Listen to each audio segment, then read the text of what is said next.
People are wondering why it is so noisy today and what happened. Recently, a terrible hero, Murim, appeared, against whom the alliances can do nothing.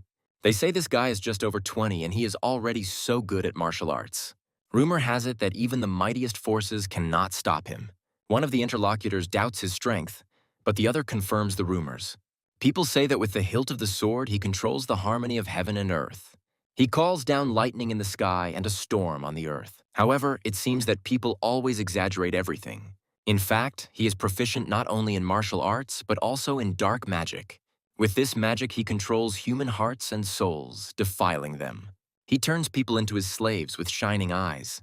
Many highly respected martial artists fell into his trap. This demon swordsman from the heretic faction is Yu Hyul. One of the people screams at him in horror, cursing him for using dark magic. The pink-haired girl reports that the ambush in the rear has been destroyed.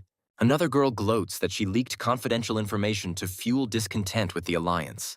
The man shouts that they have all been brainwashed, but is interrupted and told to shut up. A girl with white hair and red eyes looms over him, telling him he is too noisy. Yu Hyul's wanted poster describes him as a ruthless, cruel, and arrogant villain. Yu Hyul looks at the flyer and someone tells him it's time to go back. In the past, he had neither money nor a sharp sword to protect himself. The girl screams in despair that he cannot protect anything. Therefore, the boy firmly decides that he must become strong. He vows to become the greatest martial artist.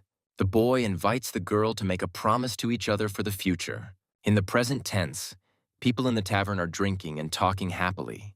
The girl with the spear smiles as she listens to stories about the village of 6 clans. She thanks the merchant guild for helping her get there safely. She is offered to officially work with the guild, but she needs to ask the master. The girl thanks him for the offer with a smile, but doesn't think she'll agree. She says she has a goal and a vow she cannot break. The older man advises her to be extremely careful in this place. He whispers that a monster has appeared in the village of 6 clans. This monster hunts martial artists and boasts of their corpses in a bag. The girl with the spear heard about 2 supernovas that shook the world of martial arts. A dark figure in a long cloak suddenly enters the tavern. People recognize him because there are 2 bright stars of martial arts now. They are said to be the greatest villains of our time who will stop at nothing. It's the unpredictable demon swordsman Yu Hyul, and he's asking where the master is. The tavern worker timidly replies that the owner has left and offers to show the guest to his seat. The worker offers to take away the bloody bag, which he mistook for luggage. Yu Hyul angrily grabs the worker's hand, ordering him not to touch his loot. The frightened worker apologizes in horror. Yu Hyul says there's no need to worry because he'll put him out of his misery. The girl with the spear blocks Yu Hyul's attack aimed at the worker. She smirks and offers him a duel, as she doesn't like his behavior. The onlookers are horrified and can't believe that Jo Yoon challenged him to a duel. Jo Yoon calls Yu Hyul a villain and promises to change the martial arts world by killing him. She confidently points her finger at him and announces that Jo Yun is here. Yu Hyul looks confused and doesn't seem to understand what's going on. The girl tells him not to make up excuses and not to fool her. She declares that she has come here to fight him and urges him to attack. Yu Hyul asks with a serious expression if she really wants it that badly. He asks her to wait outside while he gets ready, but she suspects he's trying to escape. The men panic and realize that this is the very monster they were talking about. They say that for the sake of victory, neither the orthodox nor the heretic will disdain cowardly tricks. Yu Hyul is a cruel demon who has no equal. Jo Yun thanks you for your concern and prepares for the duel. She declares with a smile that she will become the greatest in the world, and people like him will fear her. Yu Hyul, in tears, thinks that it's time to run away because he just wanted to sell his loot. There's a dead boar in the bag, and the guy doesn't understand what's going on. He cries out in despair why everyone always judges him by his appearance. He considers himself a talentless, third-rate warrior who doesn't have any martial arts skills anyway. He remembers the girl stabbing him in the face with a spear without warning and decides she's crazy. He needs to escape somehow because he doesn't want to be turned into mincemeat and he can't die now. At least he can't die until he keeps his promise. Meanwhile, a girl on the street shouts impatiently, challenging the sword demon to a duel. Suddenly, a woman in a large hat appears and stops her.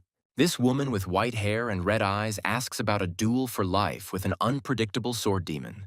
People in the crowd recognize her as Bayek Seolhwa, the wielder of the Sun and Moon Sword. She is the disciple of the previous top master, the star of the Orthodox faction, and the complete opposite of the sword demon.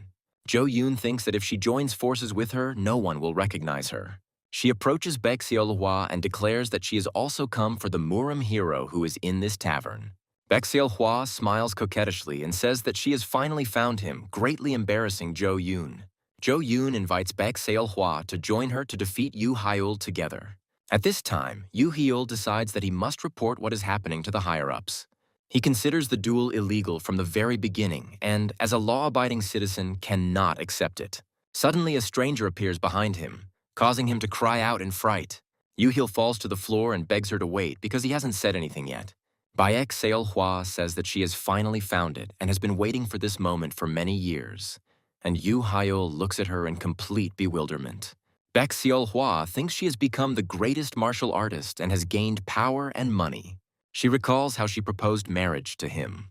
Meanwhile, people carry the unconscious Jo Yoon out of the tavern and shout for a doctor. Everyone realizes that the Sun Moon Sword and the Sword Demon are left in the tavern, and they wonder if the two stars will collide. Yoo Hyul says with a stupid look that he saw that unpredictable Sword Demon run out. He thinks that there is one immutable rule that must be learned from all the rumors of the Murim. If someone breaks down a door, they are definitely crazy, and this woman is clearly crazy. He tries to leave, saying goodbye and calling her madam. She stops him abruptly, saying that she is not a madam. She gently touches his face and asks him to say her name, like before. He grabs her and says the name Sol, then hesitantly asks, Lady Sol. He recalls that 15 years ago, during times of famine, he was sold into slavery and began to serve Baek Seol-hwa, who was 3 years younger than him. She was the reason he went to Jianghu and the place he wanted to return to, his beginning and his end. He can't believe that this isn't a dream and that this man is now sitting next to him and drinking tea. They are sitting at the table, and he does not understand why she is sitting so close. She asks if he would like some tea, and he quickly agrees. She asks why he behaves like this and speaks formally, because he promised not to communicate like this. He sheepishly apologizes, and she asks him to stop calling her lady. He sheepishly says that he is glad to see her anyway, and she calls him Sola. She replies that she is also very happy, and he thinks that she is so beautiful that he can't stop smiling. He looks at her sword with confusion and asks if she has also become a martial artist. She replies that she tried very hard to keep her promise, and he asks again, surprised. He remembers how, as a child, he vowed to become strong and great, and then proposed to her. In a panic, he screams that there was no subject in the promise, and she notes that he has not forgotten.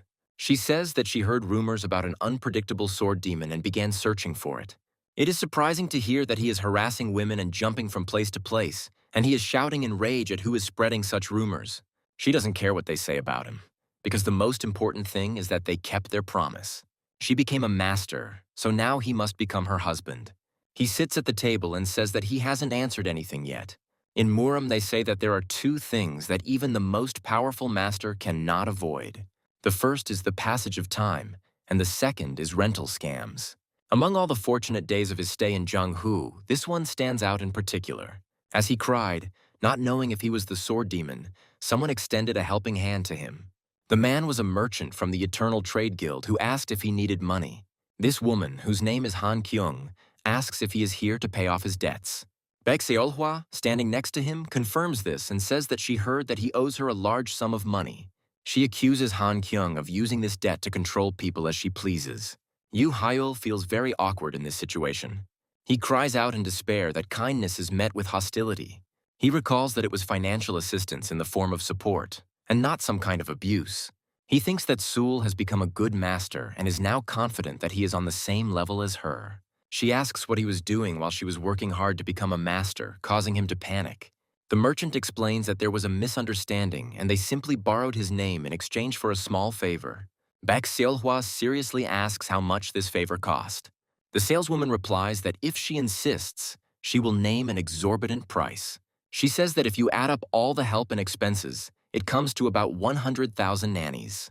He is impressed and says that he knew he could count on her as the top merchant of one of the top 5 guilds. He says that he heard the amount, and at that moment, Baek Seol-hwa throws a bag of money on the table. She pours out 100,000 nyans from the bag, and Yoo Hyul wonders where she got that much money. He thinks it's too much, but she replies that the money will still be his when they get married. She adds with a smile that she doesn't feel sorry for anything for him. The merchant confirms that there are more than 100,000 nians in the bag and asks if she will let him go now. The merchant suddenly hugs him and tells him that their relationship cannot be measured by money, which infuriates Baek Seolhwa. Yoo Heel screams in horror at the vendor while she whispers to him not to move. Baek Seolhwa orders her to move away while she can still walk, and lightning envelops her body. He panics and screams for Sola to calm down and that she has misunderstood everything, shielding the vendor with his body. He keeps yelling at her to calm down because this woman is very important to him. Her anger turns to sadness and she says sorry, leaving him confused. He tries to stop her, but she leaves and he gives in, saying that everything is fine. The saleswoman asks what's so good about it, and then states that, as a saleswoman, she's good at reading the situation. The merchant says that he prevented an unwanted marriage, even though it turned out awkwardly, and asks if that is not what he wanted. He walks down the street, thinking that Solhwa has become disillusioned with him, deciding that he is cheating on her. He recalls how, when they first met, he was a servant and she was the daughter of high society, and he vowed to bridge that gap. She had put so much effort into keeping her promise to become a master, and he didn't want to let her down. He hears passers-by talking about a woman running past with a pale face, unable to control herself. He sees a figure on a rock in the distance during a thunderstorm and wonders if it could all end in tragedy. He grabs a passerby with an angry face and asks where she ran. Without thinking for a second, he rushed where he was pointed. He can't believe that Sul could do this, but he still finds a lonely figure on the edge of the cliff. He screams no in horror and promises to marry her or do whatever she wants. He grabs the figure, who turns out to be an old man, and he asks if he will marry him. He embarrassedly lets go of the old man, apologizes, and says that he was mistaken. The old man says that he can't just leave, but he, embarrassed, shouts that he was simply mistaken. He wonders if Solhwa didn't feel bad, then what was she thinking about? He reflects on the fact that one should not neglect feelings. He asks the old man who he is and sees a strange scene where two other people are fighting with a tree. He moves on, thinking about the doctor's words and Sul's feelings. He scolds himself for thinking so seriously about the madman's words and sees Seolhwa, who invites him in. He is shocked, and she says that she was here the whole time and just got some fresh air when she arrived in the village. He looks at her and quietly asks if she had been crying. He panics and asks if she is turning him down because of what happened. She says that he got it all wrong because she knows that he is not like that, but he is ready to do anything just to marry her. He realizes that she is right and with tears in his eyes says that he cannot marry her. She sadly accepts his words and says that in that case she will go. He suddenly grabs her hand and shouts that she didn't mean it that way. He explains that he receives a maximum of 200 nannies a month. He says that he's renting this shack from a friend. All the rumors about him are lies, and he's not as cool as she thinks. In the past, he asked her to love him even if he was nobody. He hugs her and asks her to wait a little longer, promising to keep his promise and propose to her again. He is also ready to be patient, and she, with tears in her eyes, agrees to wait. She suddenly hugs him tightly from behind. She says that if that's what he wants, she'll wait until the wedding, which shocks him. She pins him against the wall, kisses him, and says it's for them. She whispers that their children will be at their wedding too, while he blushes in embarrassment. Meanwhile, a rumor spreads throughout the city that the star of the Orthodox sect has subjugated the star of the non-Orthodox sect. People are debating whether it was really the Sun-Moon sword, and an eyewitness confirms it. Rumors are twisted, and now it is said that the unpredictable sword demon has taken his session of the Sun and Moon sword hostage. Eventually, news spreads that the unpredictable sword demon has defeated the star of the Orthodox sect. The girl with pink hair reads the report and says that it is getting interesting. Another woman says that one star swallowed another. The pink-haired girl smiles maliciously, confident that the next greatest in the world will belong to her clan. Meanwhile, Baek Seolhwa smiles serenely, surrounded by cherry blossom petals, unaware of the plot afoot. The furious owner of the house challenges the unpredictable sword demon to battle, determined to end everything once and for all. The enraged man shouts that he has been waiting for this moment and will not back down even a step. Suddenly, a mysterious woman with a sword appears behind the man, asking a creepy question about today. The woman, with icy calm, hints that today is the day of his death, which horrifies the man completely. Suddenly, the frightened man begins to cry and calls the mysterious stranger his mistress. The owner of the house starts shouting, accusing the girl of non-payment and threats, despite her apologies. His anger only increases at the sight of the house in disarray and the dead boar on the floor. Yu Hyul intervenes in the conversation, offering a boar as rent, which completely infuriates the owner. The young man tries to understand what is happening, surprised by the heroine's strange behavior and her words about the owner. The young man tries to explain that he made a promise to serve the little girl, but the owner of the house does not believe him. The landlord is shocked when he finds out that the girl is Baek Hwa, and all the rumors turned out to be true. The owner of the house tells the guy that the whole village is already buzzing with news of their union. The landlord recalls gossip he hadn't paid attention to, while the hero tries to understand what they were talking about. Terrifying rumors say that an unpredictable sword demon has hypnotized and controlled the sun and moon sword. The young man is amazed at how much reality has been distorted, although the hypnosis seems more plausible to the owner of the house than real care. The embarrassed landlord watches this idyllic scene, realizing that the couple is attracting too much attention. The guy realizes that the whole world is watching their union, and the consequences of this attention could be unpredictable. Baek Seolhwa gently reassures the young man, promising to be by his side no matter what happens. The young man squeezes his hand, determined to find a proper home for them. The young man vows to become a true master so that the world can never separate them again. The hero looks at Baek Seolhwa tenderly, promising himself to proudly propose in the future.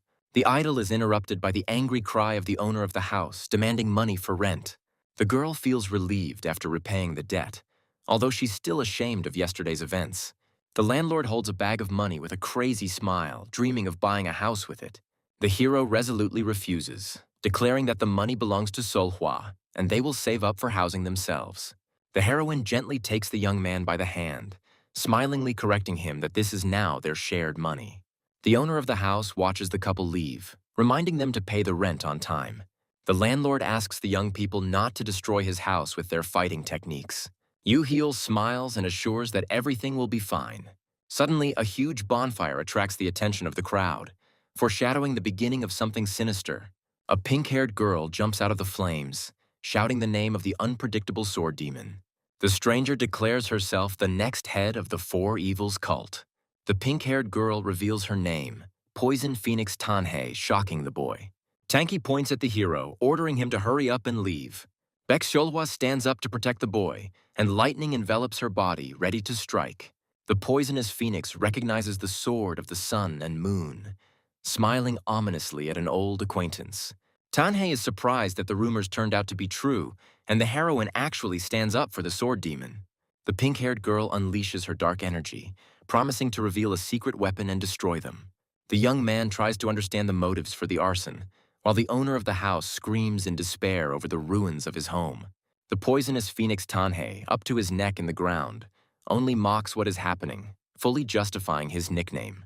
Tanhei grins evilly, promising to become the next head of the family and warning that this is far from the end. Suddenly, a mysterious ally appears from an ambush, leaving the young man in complete shock. The mysterious stranger turns out to be an elite assassin from the Tang Dynasty's secret squad. This quiet demon turns out to be the same girl from the warring group, to Tanha's great joy. The hero, completely perplexed, tries to figure out why all this chaos was created. The poisonous phoenix puts on a whole performance, presenting itself as a hero of justice, saving him. The owner of the house is furious and demands that the house be returned to him, while Tanhei calls the arson a classic tactic. The silent demon spreads a new lie that the sword demon has taken Baek Seolhwa's parents hostage.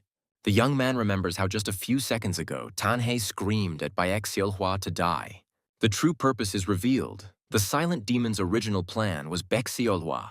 The reason for this hatred lies in the past, when the silent demon suffered a humiliating defeat in the battle with the sword of the sun and moon. The girl thirsts for revenge, but doubts her powers, looking at the smoking mountain in the distance. The cunning plan was to first subdue the sword demon and then rescue Baek Seolhwa, killing two birds with one stone. When asked if they know each other, Baek Seolhwa coldly replies in the negative, causing a storm of indignation among the captives. Tanky bursts into a scream, unable to believe such disdain from her sworn rival. The poisonous phoenix furiously declares that she is far from the first person Baek Seolhwa has humiliated in this way. The pink-haired girl calls for an end to everything for a good cause, thereby involuntarily admitting her guilt. Baek Seolhwa lands a powerful blow that the silent demon barely manages to block, but new enemies are discovered in the forest. The poisonous phoenix Tanhae, with false regret, declares that kindness is answered by taking hostages. Two women are taken hostage, and the sight of one of them leaves the young man in complete shock. Tanhae threatens the hero that everything will end badly if he does not surrender, but the young man looks at the hostages in confusion. The pink-haired girl furiously screams at the hero to stop pretending, because this is his mother. The young man calmly says that his mother died when he was 5 years old, which leaves Tanha stunned. The elderly hostage angrily shouts that her son's name is Yu Hyun, not Yu Hyul, further confusing the situation. Tanhae breaks into a scream of despair, ordering everyone to be silent and surrender immediately. Completely perplexed, the poison phoenix doesn't understand why no one is listening to her and why Baek Seolhwa is on this demon's side. A silent demon holds a blade to the old woman's throat, threatening to kill her if the hero does not surrender. The young man rushes to intercept the killer, which causes Tanha genuine bewilderment. The hero recalls recent rumors that the sword demon's parents were taken hostage. The young man desperately screams that it is not his mother trying to reach the crowd. Observers in the crowd whisper contemptuously that the boy is ready to renounce his own mother for the sake of salvation. The poisonous phoenix Tanhae realizes that she has been misinformed about the so-called Sahidan family. Thoughts about family honor and the nickname of the poisonous phoenix force the girl to act. All the achievements, pride, and status of the greatest genius of the new generation are at stake. Baek Seolhwa addresses the hero, but her words cause Tanhae to fall into a fit of uncontrollable rage. Surrounded by a poisonous aura, the girl bursts out of the ground and rushes into the attack with a scream. The heroine is not going to let this happen and resolutely rushes to intercept. Baek Seolhwa easily deflects the blow, demonstrating her complete superiority in strength. The quiet demon grins as he reminds us that in the heat of battle, someone missed something. Suddenly, a dark needle pierces the hero's back, taking everyone by surprise. Baek Seolhwa desperately catches the falling boy, shouting his name. The girl looks at the wounded guy with horror, feeling guilty and helpless. The injured young man tries to calm Baek Seolhwa down in a weak voice, telling her that everything is okay. The young man tenderly embraces his beloved, finding comfort in her arms. The hero apologizes for making the girl worry so much. The landlord is confused and doesn't understand why the guy is so calm, although the wound looks serious. The poisonous phoenix Tanhae is shocked by their calm, because no one believes in the mortal danger of a simple needle. The pink-haired girl gleefully reveals her insidious plan, explaining that the needle was laced with the poison of the fragrant root. The young man is horrified to realize that he has become a victim of a deadly poison developed by the Sichuan Tang clan. Tanhae describes with glee the painful effects of the poison, which is already spreading throughout the hero's body. The young man analyzes the poison's effects with surprising calm as a green aura envelops his wound. The poisonous phoenix reveals the diabolical mechanism of the poison, which uses internal energy to multiply bacteria. The hero understands the full horror of the situation, because the more internal energy a person has, the faster death comes. Tanhae triumphantly declares that his own strength will kill the young man and calls upon the poison to take effect. To everyone's surprise, nothing happens to the hero, and he looks at his beloved in bewilderment. The poison phoenix checks its needle in panic, unable to understand why the deadly poison did not work. Suddenly, the pink-haired girl falls to the ground with a wild scream, causing everyone to bewilder. Tanhae wakes up in an unfamiliar room in different clothes, completely unable to understand how she ended up there. The poisonous phoenix Tanhae wakes up in an unfamiliar room, where she is met by the same sword demon. The young man mockingly explains that he brought her here because she was convulsing beautifully. The guy asks with icy calm if she wanted to remain in such a miserable state. The pink-haired girl realizes that the only way to bypass the poison's effects is to have absolute control over her internal energy. Tanhae realizes that before her is a master with inner strength equal to the head of the clan. Completely perplexed, Poison Phoenix asks why her enemy showed mercy and spared her. The hero recalls the rage of his beloved, which became the reason for his restraint. A young man with a devilish smile offers to discuss some details of their further interaction. Tanhae realizes with horror that her life is now in the hands of the sword demon, to whom even Baek Seolhwa lost.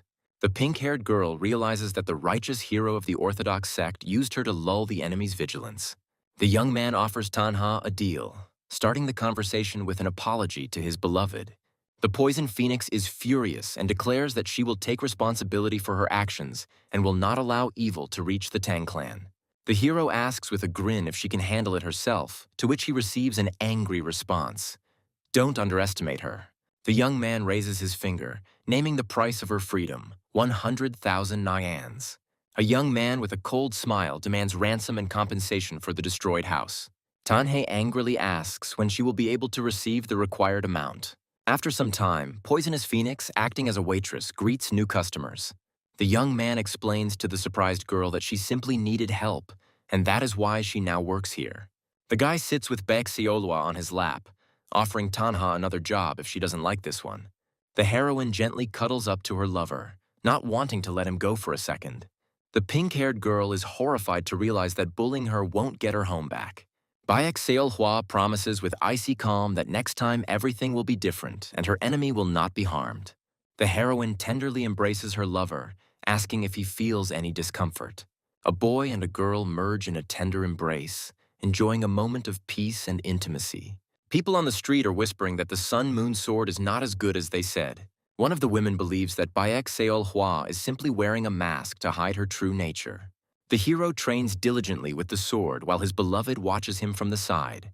The young man bitterly recalls how much he lost during this time, starting with his mother and ending with Solva. The young man understands that even stranger and more dangerous opponents await him in the future. The boy vows to become stronger to protect everything that is dear to him, because that is the law of the jungle. Yu Hyul asks her lover for advice, hoping to improve her skills. The hero realizes that his skills are mediocre, while Seolhwa is a true professional. The young man hesitates, wondering whether it is worth asking the opinion of someone who cannot even master the basics. Baek Seolhwa praises his well-developed outside attack, noting the signs of hard training. The girl gently touches his chest, praising him for his efforts, which greatly embarrasses the young man. The heroine admits that he is very unsure of his inner energy, and that's putting it mildly. Baek Seolhwa suggests sharing their energy through the practice of Jinggi so that they can combine their powers. The guy is delighted with this idea because finally he will have internal energy. Meanwhile, the poisonous phoenix Tanhei watches them with mockery, not believing their stupid plan. The pink-haired girl watches in horror as Baek Seolhwa removes the boy's clothes to absorb energy. The landlord bursts into the room, outraged by the newcomer's absence from his workplace. The owner of the house angrily scolds the young man for his idleness, reminding him of his kindness and the housing he provided. Baek Seolhwa tries to take her lover away, but the owner of the house does not calm down, disturbing their privacy. Suddenly, the guild leader appears at the door, and her appearance seemed to be just in time. Everyone's attention turns to the new guest as Poison Phoenix Tanhei begs the leader to save her. The head of the guild smiles and offers the young man help in finding new housing and money. Suddenly, bandits attack the trading caravan, demanding that they hand over everything of value.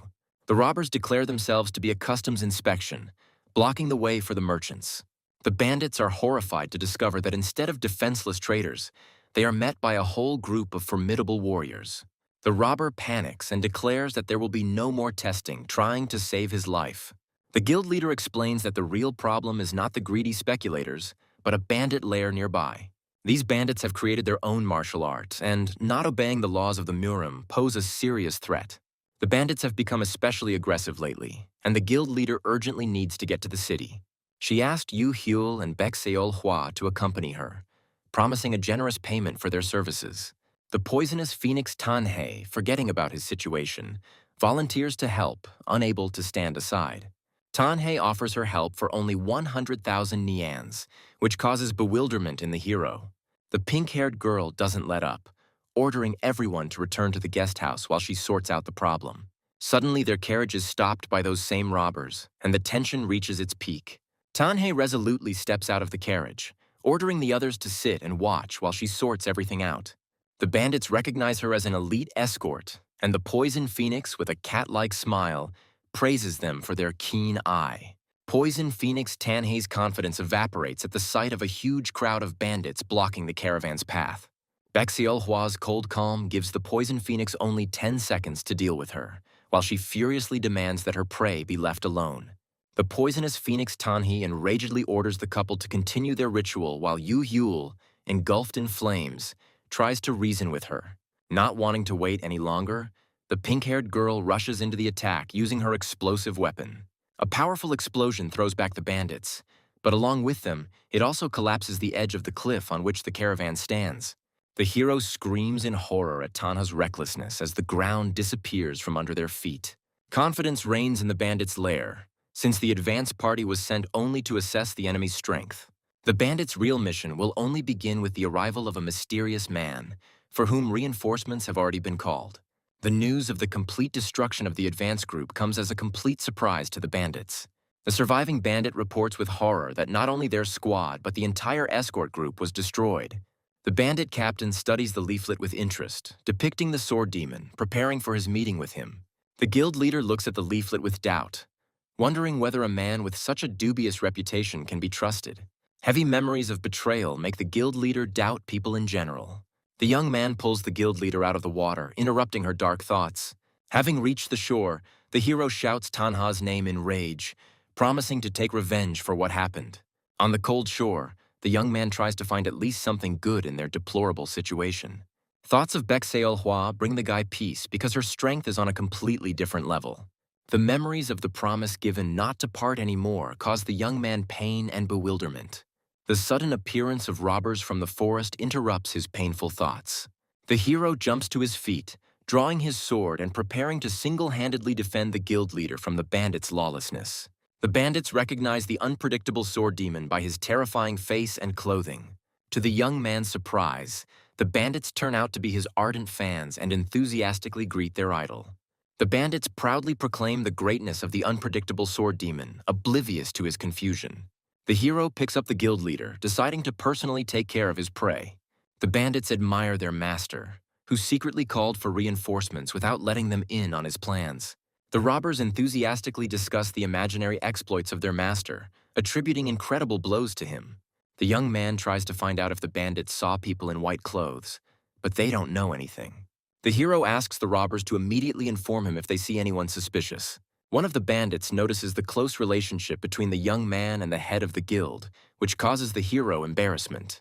The guy explains that he's tired of pretending to be friendly for money, so he came up with a plan to disguise himself as an escort.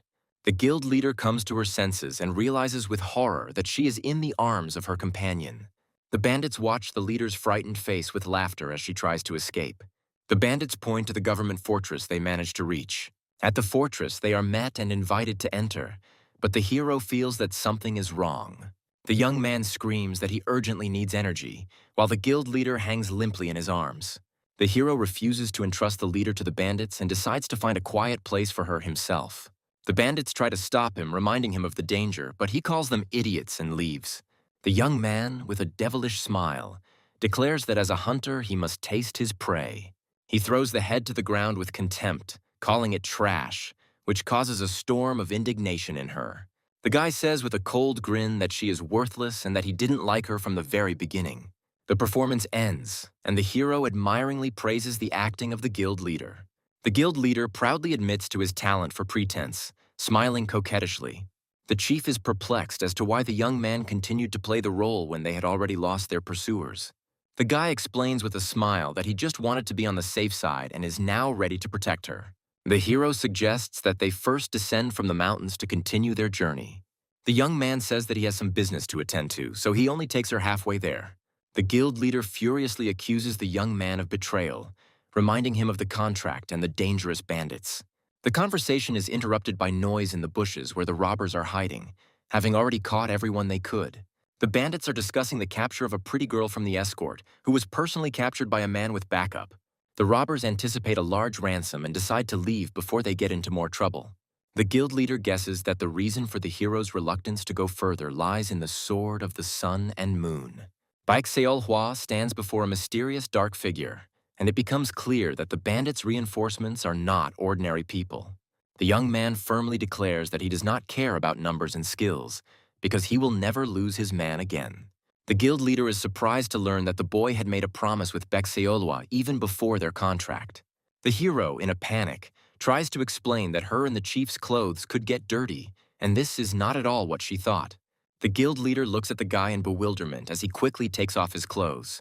The girl explains that she is the best at transformations, and it is not difficult for her to disguise them in place.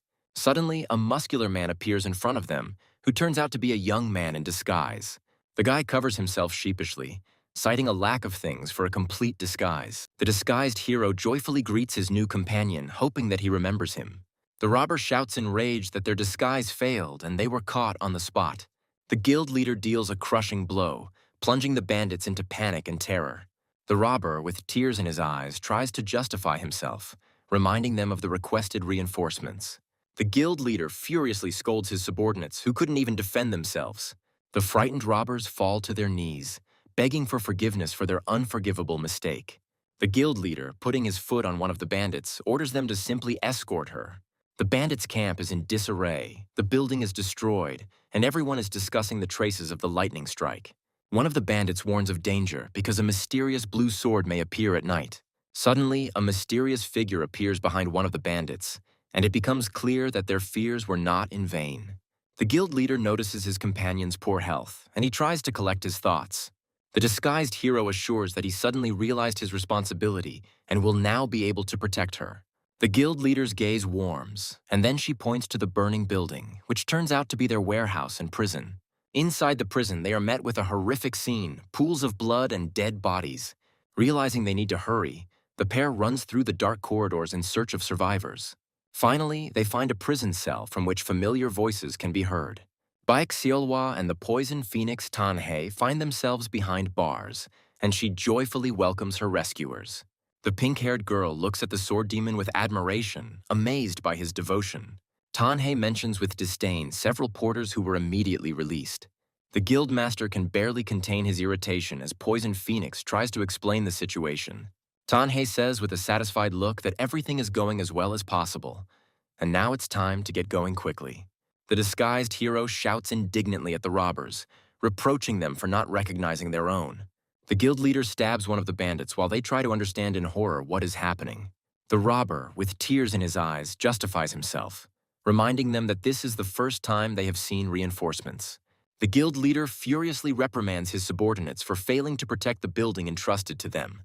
The frightened robbers fall on their faces, begging for forgiveness for their unforgivable mistake. The head of the guild, putting his foot on one of the bandits, orders them to simply escort her and the young man. The bandits' camp is in disarray, the building is destroyed, and everyone is discussing the traces of the lightning strike. One of the bandits warns of danger because a mysterious blue sword may appear at night. Suddenly, a mysterious figure appears behind one of the bandits, and it becomes clear that their fears were not in vain. The guild leader notices his companion's poor health, and he tries to collect his thoughts. The disguised hero assures that he suddenly realized his responsibility and will now be able to protect her. The guild leader's gaze warms, and then she points to the burning building, which turns out to be their warehouse and prison. Inside the prison, they are met with a horrific scene, pools of blood and dead bodies. Realizing they need to hurry, the pair runs through the dark corridors in search of survivors. Finally, they find a prison cell from which familiar voices can be heard. Baek Seolhwa and the poison phoenix Tanhae find themselves behind bars, and she joyfully welcomes her rescuers. The pink-haired girl looks at the sword demon with admiration, amazed by his devotion. Tanhae mentions with disdain several porters who were immediately released. The guildmaster can barely contain his irritation as Poison Phoenix tries to explain the situation.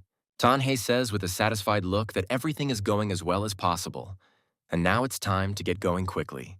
The guild leader states with cold calm that in this world, the only thing you can trust is money. The disguised hero struggles to hold off the great tiger's onslaught as it mocks his weakness. The guy cries out in despair that you can't deprive others of a chance just because you are stronger. Suddenly, the hero gains incredible strength and furiously declares that no one will take his man away from him again. Baek Seolhwa appears from behind the young man, asking with icy calm what is going on here. In the early evening, when the moonlight envelops the earth, all people's attention is focused on two things.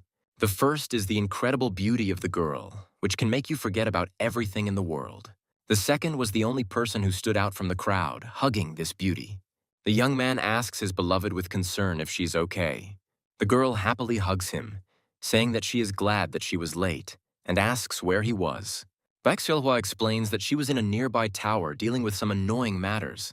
The poisonous phoenix Tanhae watches the tender scene with jealousy, not understanding what has come over Baek Seolhwa. Tanhee is furious when the guild leader forgets about her, only happy that everyone is alive. Baek Seolhwa, shrouded in a blue aura, reminds them of their oath to destroy everyone except Hyul. The hero tries to calm his beloved, saying that the others are not to blame, and he needs to accompany the leader. Baek Seolhwa can hardly contain her anger, realizing that the young man is again trying to do everything himself. The great tiger looks at the girl with interest, asking if she is the one called the Sword of the Sun and Moon. The bald bandit with a lustful smile confirms that the rumors about her beauty were not a lie. Baek Seolhwa notes that the enemy has spent the entire day in the mountains and must be running out of strength. The great tiger rushes to attack, confident that they will be well paid for her capture. The captain of the bandits mockingly calls the heroes children, confident in his superiority. The great tiger rushes into the attack, confident of his victory over the inexperienced youth. The young man looks at his beloved with concern, unable to stay away. The hero doubts whether he should intervene in this dangerous duel. The bald bandit is furious that some girl is causing him so much trouble. Surrounded by a glow, Baek Seolhwa admits she needs extra energy.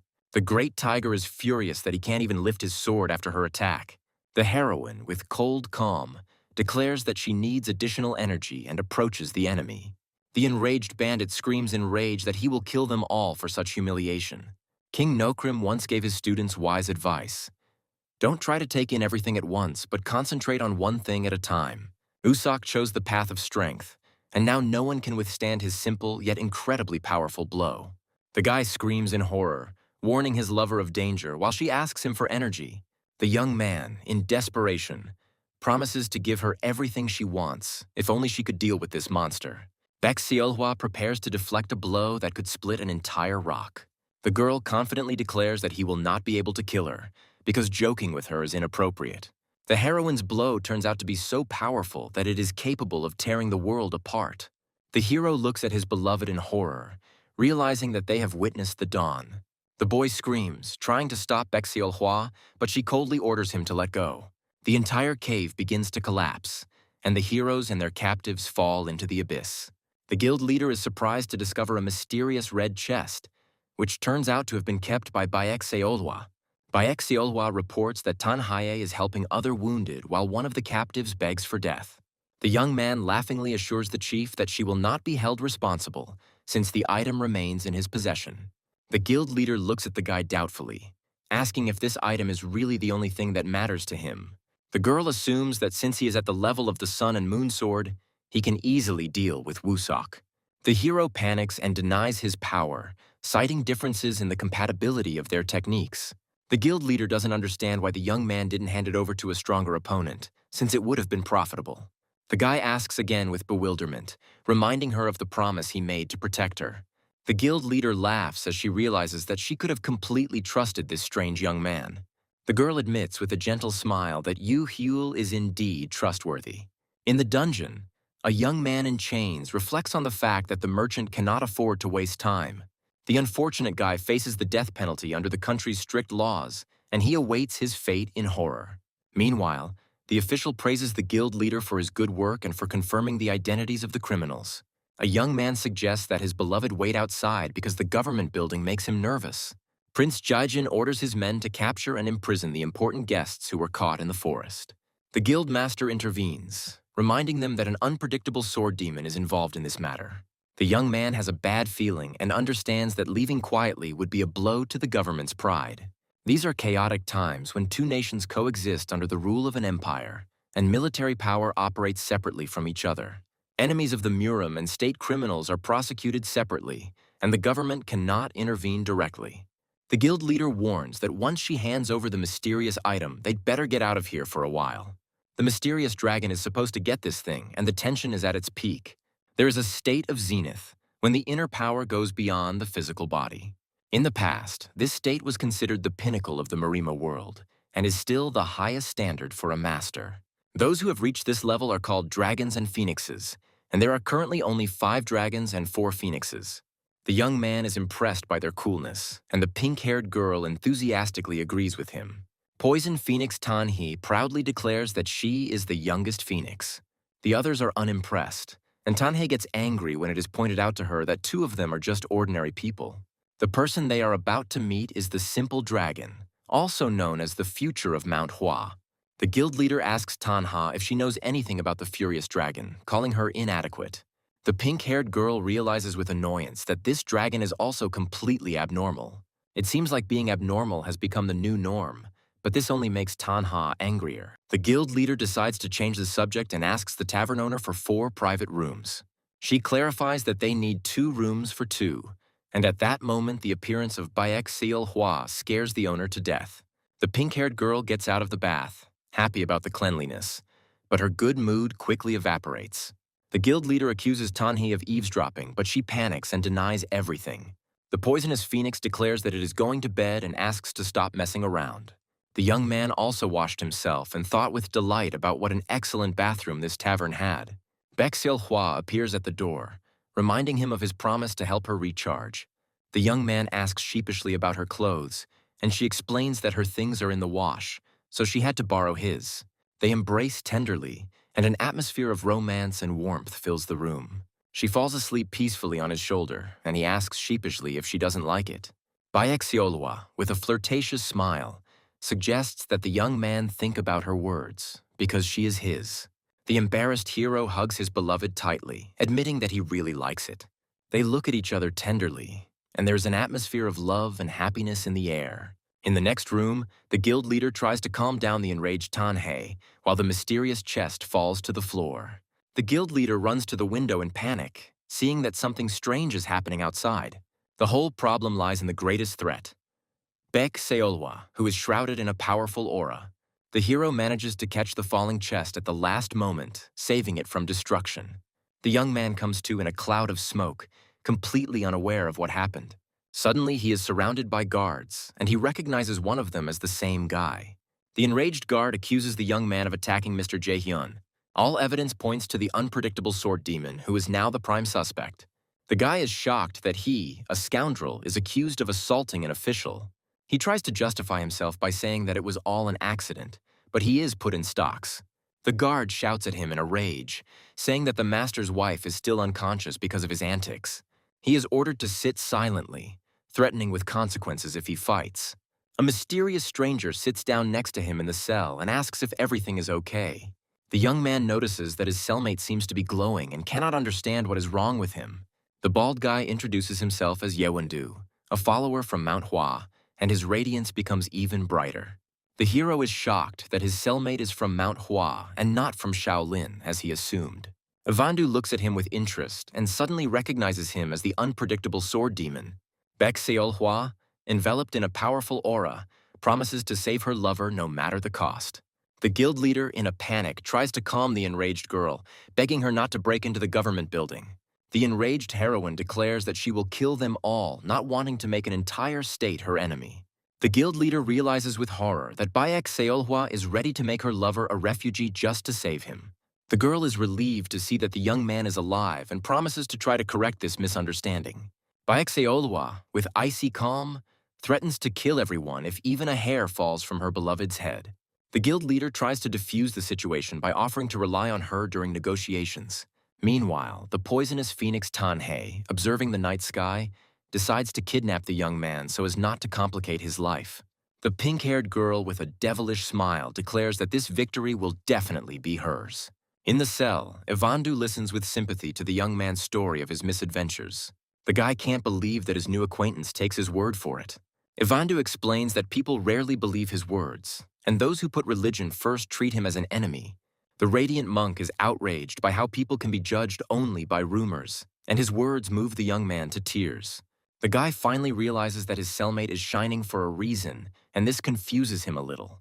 Evandu asks with interest how the young man ended up in such a situation.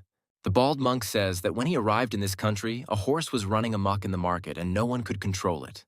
It turns out that the horse was frightened by the glow of his bald head and ran away, which seems completely absurd to the young man. Evandu indignantly argues that this makes sense because he could not remain on the sidelines. In the end, the monk hit the judge in the face and now he is here, which seems even more unfair to the young man. Evandu's sentence ends, and before leaving, he promises to help his new friend escape. Evandu says that he was told to pick up something from the hotel, and the young man guesses that it was him. Suddenly, the poisonous phoenix Tanhi bursts into the cell, declaring that she has come to save him in secret from everyone. The pink-haired girl demands 100,000 nians in gratitude while the young man tries to calm her down. Tanhei proudly declares that she knocked out everyone in her path, but the sight of the unconscious guards only frightens the hero even more. Iwandu asks with interest if this is Tan-he's sister, to which the girl angrily calls him bald. The shining monk mockingly asks if she has been locked up here too and calls her abnormal. Tanhei coquettishly explains that she is saving the young man for a couple of reasons, but cannot tell him about the debt. The hero, freed from the stocks, asks with concern if everything is really all right. Iwandu warns that Jizhen won't get away that easily and that they need to escape at the first opportunity. The monk says goodbye to the young man, advising him to hurry before the sword of the moon and the sun destroys everything here. Suddenly, Iwandu feels the presence of the sword of the moon and the sun and realizes that she is already here. Tanhei asks in surprise if he knew that Baek-seol-hwa is his fiancée. The shining monk looks at them with irritation, tired of their constant squabbles. Suddenly, Iwandu deals a crushing blow, throwing the young man against the wall. The pink-haired girl is shocked and cannot understand why her ally attacked the sword demon. The monk apologizes, explaining that his emotions were out of control and he has no feelings for Yu Haeul. However, if he marries the moon and sun sword, it will be a completely different story. Iwandu falls to his knees, admitting that he cannot say anything against her unreal strength.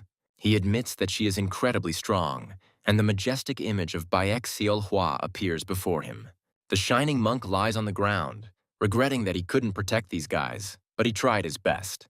Baek-seol-hwa looks at the defeated judge with a victorious expression, asking if he admits his defeat. The frightened judge begs for mercy, unable to utter a word from fear.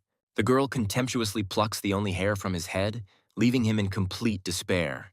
Tears stream down the judge's face as he realizes the depth of his humiliation. Along with the brightest sun comes a silent, desperate cry that everyone around can hear.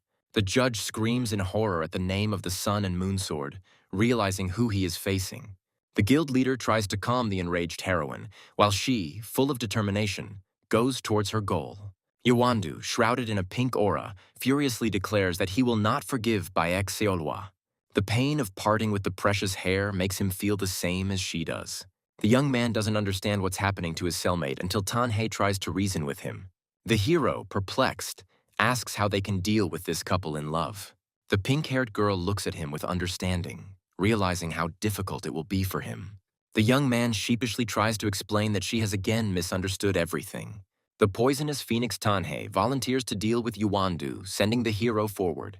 The girl shows the monk where to go, saying that what was taken from him awaits him there. The hero thanks Tanha, not fully understanding her motives, and sets off to search. Iwandu, shrouded in a pink aura, furiously orders the girl to get out of the way. Tanhei, with a malicious smile, suggests a real duel, since the dragon and the phoenix haven't met in battle for a long time. The young man searches for his clothes in panic, muttering that his beloved might stay here. Finally, he finds his clothes and hugs her with relief, glad that she is okay. The innkeeper, perplexed, asks where the guild leader's things are. He recognizes the young man as Judge Haeun and, in a panic, babbles the name of the unpredictable sword demon. Suddenly, a blinding flash of light bursts into the room, throwing the hero aside. Iwandu, shrouded in a pink aura, calls Tanhei a fence rat, while she calls him bald in response. The pink-haired girl refuses to give in and prepares to use her poison technique. She uses the Tang clan's poison technique, but the monk easily deflects it. Iwandu uses the 24th technique of the plum blossom style, ordering Tanha to get out of the way.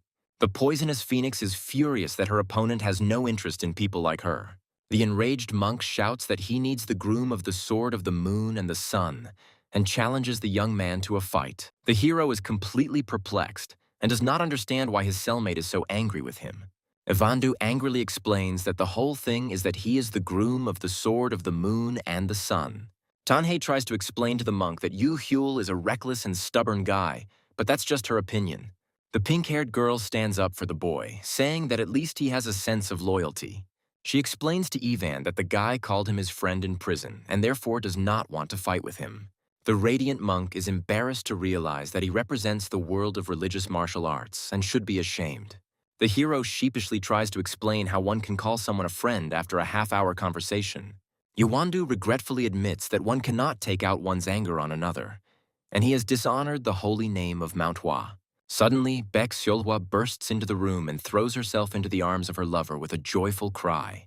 The monk looks at this scene in surprise, not understanding what kind of bald man has appeared next to the sword of the moon and the sun. Ivandu, shrouded in a red aura, introduces himself as her older martial arts brother.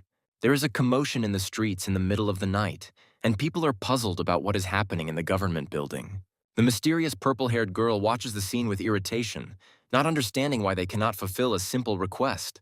The guild leader panics and begs Baek Seolhwa not to destroy the government building. The witnesses are horrified and unable to understand what is happening, while one of them begs for mercy. An enraged Yuandu accuses Baek Seolhwa of taking everything from him and calls it a misunderstanding. The young man is perplexed as he tries to understand what his former cellmate is talking about while he continues to talk nonsense. The guy tries to reason with the monk, saying that even if Seolhwa crossed his path, that is no reason for such anger. The hero resolutely declares that he will take full responsibility for the actions of his beloved. Baek Seolhwa looks at her protector in surprise as he is about to apologize to Mr. Jiren. The young man explains that he is tired of a life in which everything he has is taken away from him, and he can no longer tolerate this vicious circle. He is sure that all this is just a misunderstanding, but sometimes one has to bear responsibility even for unintentional harm. Ivandu looks at him with cold calm, not believing in the seriousness of his intentions. The monk shouts in rage that they are followers of the leader of the Manhwa sect, and that it doesn't matter now. According to the sacred commandments of the Murim, Yuandu puts his sword to the throat of the unpredictable sword demon. He declares that he will take responsibility for the deeds of the sword of the moon and the sun, and will have his head shaved. It turns out that all this time the monk held a grudge for the single hair that was pulled out from him. The purple-haired girl furiously rips that very hair out of Ivanda's hand, calling him an idiot. She explains that she rushed here as soon as she heard rumors of his imprisonment. The woman introduces herself as Cheon-young, the teacher of Manhwa, and her appearance changes the balance of power. The teacher apologizes for the behavior of her disobedient disciple. The teacher of Manhwa greets Tanhei with a mocking smile, congratulating her on her supreme achievement. The young man realizes with surprise that in front of him is the very same sword of the moon and the sun. The guild leader firmly declares that the unpredictable sword demon is under her protection. Cheonyan promises with cold calm that he won't lay a finger on this guy.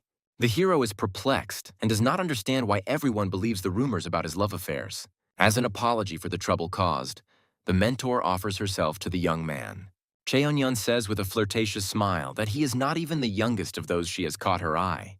The poisonous phoenix Tanhei furiously accuses her mentor of making advances towards her brother as well. Cheonyan bitterly recalls how the cult leader deceived her by promising not to interfere in her personal life. The mentor is furious that she was forced into this position because of a stupid merit-based distribution. It turns out that Cheonyan is already 25 years old, multiplied by 2, and she demands that this conversation be stopped.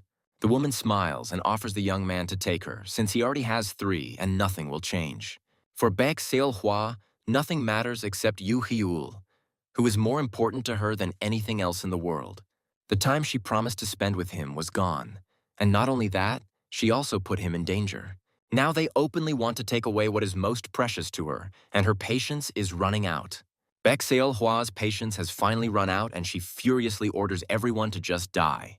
The rumors weren't lying, and maybe it was even worse because she turned out to be a real monster. Despite her terrifying power, in the eyes of the young man, she is still the same vulnerable girl he loves. The frightened official begs for mercy, not understanding who this guy is who is being protected so much. He is ready to give everything, just so that they don't kill him, and hands them a mysterious red chest.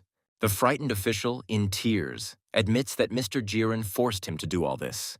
Jiren calls on the villains who have occupied the government building to surrender.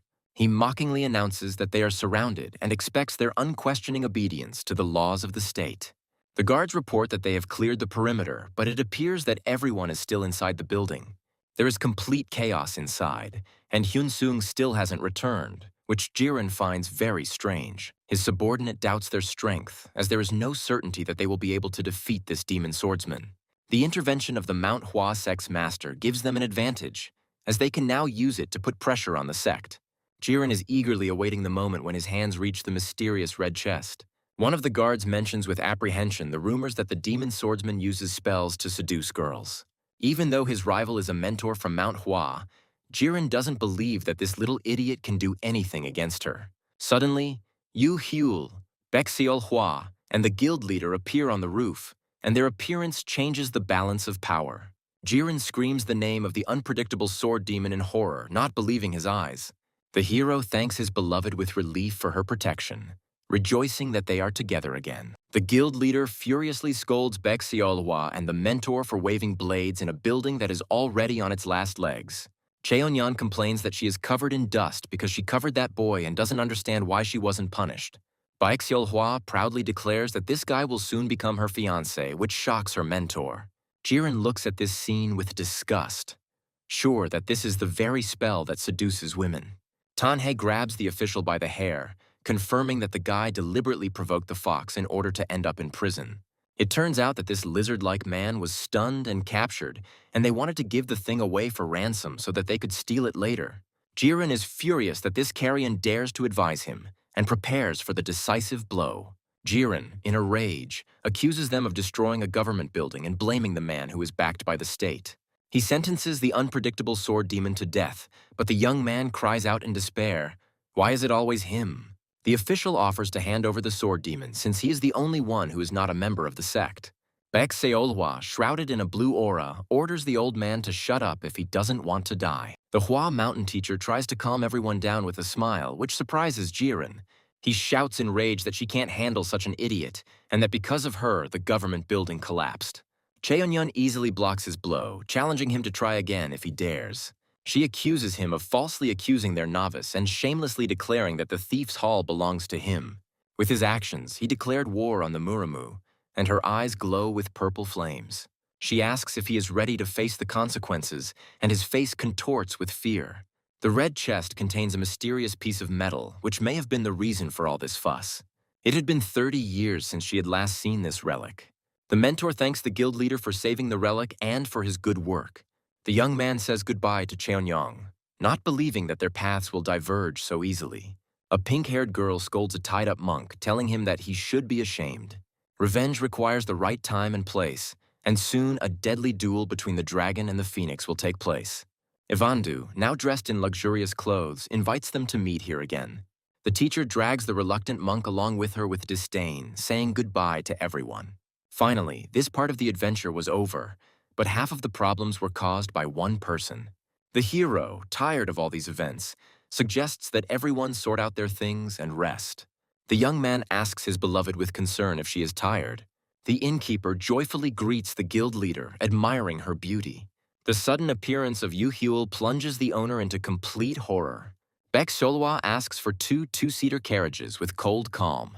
The hero sheepishly offers to organize carriages if there are none, and his beloved looks at him tenderly. Tanhei and the guild leader can't help but laugh as they watch this romantic scene. In the cart, the elders tell each other exaggerated stories about the recent battle.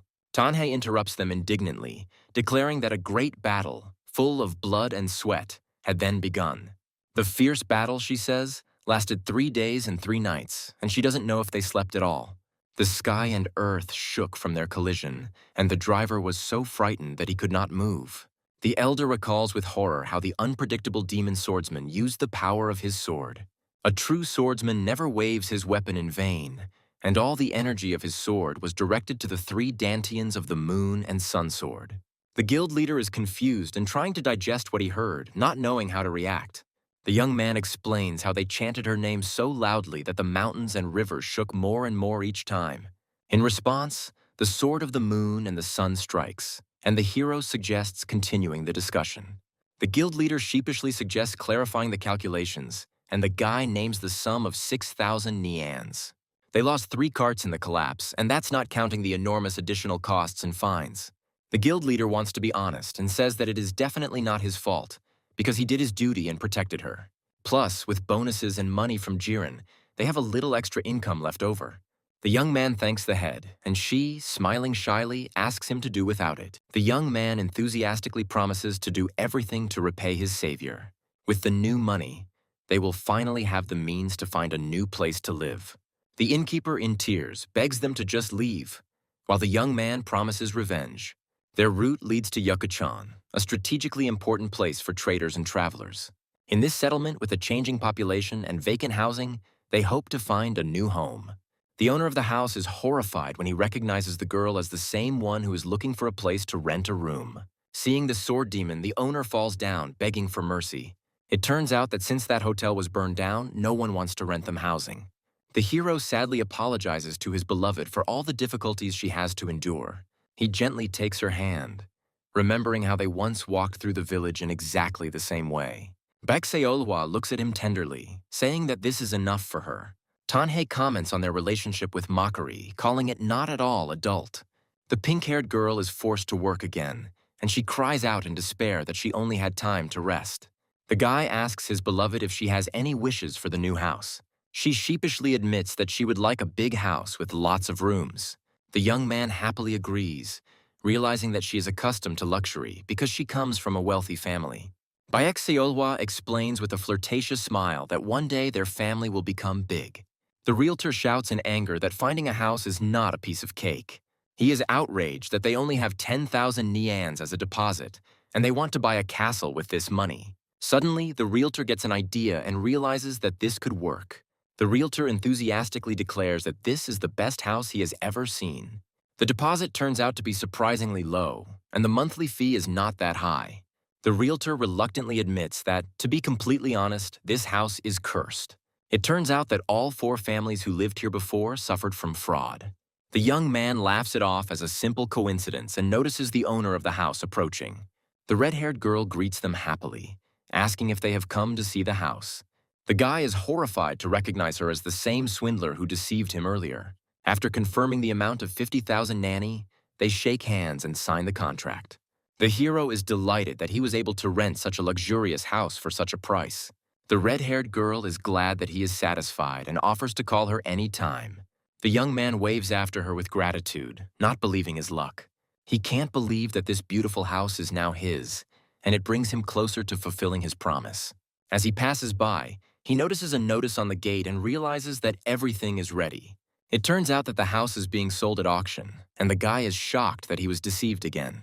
Some swindler fleeced him and ran away, and it's not just this house. The young man grabs the girl in a rage, calling her a damn fraud. He screams in despair that this bastard has run away with all his money. The angry hero cannot believe that he has been so brazenly deceived again. He demands his money back, not wanting to listen to any excuses. The girl, in horror, begs for mercy, asking him not to beat her while he holds her by the collar. The enraged hero demands his money back, while the swindler begs for mercy. The red-haired girl justifies that she wanted to surrender to the authorities and start a new life. She reproaches him for using his strength, because her back is still covered in bruises from that fight. The young man cries out in despair that he needs his money, but the swindler declares that she has already paid for her misdeeds.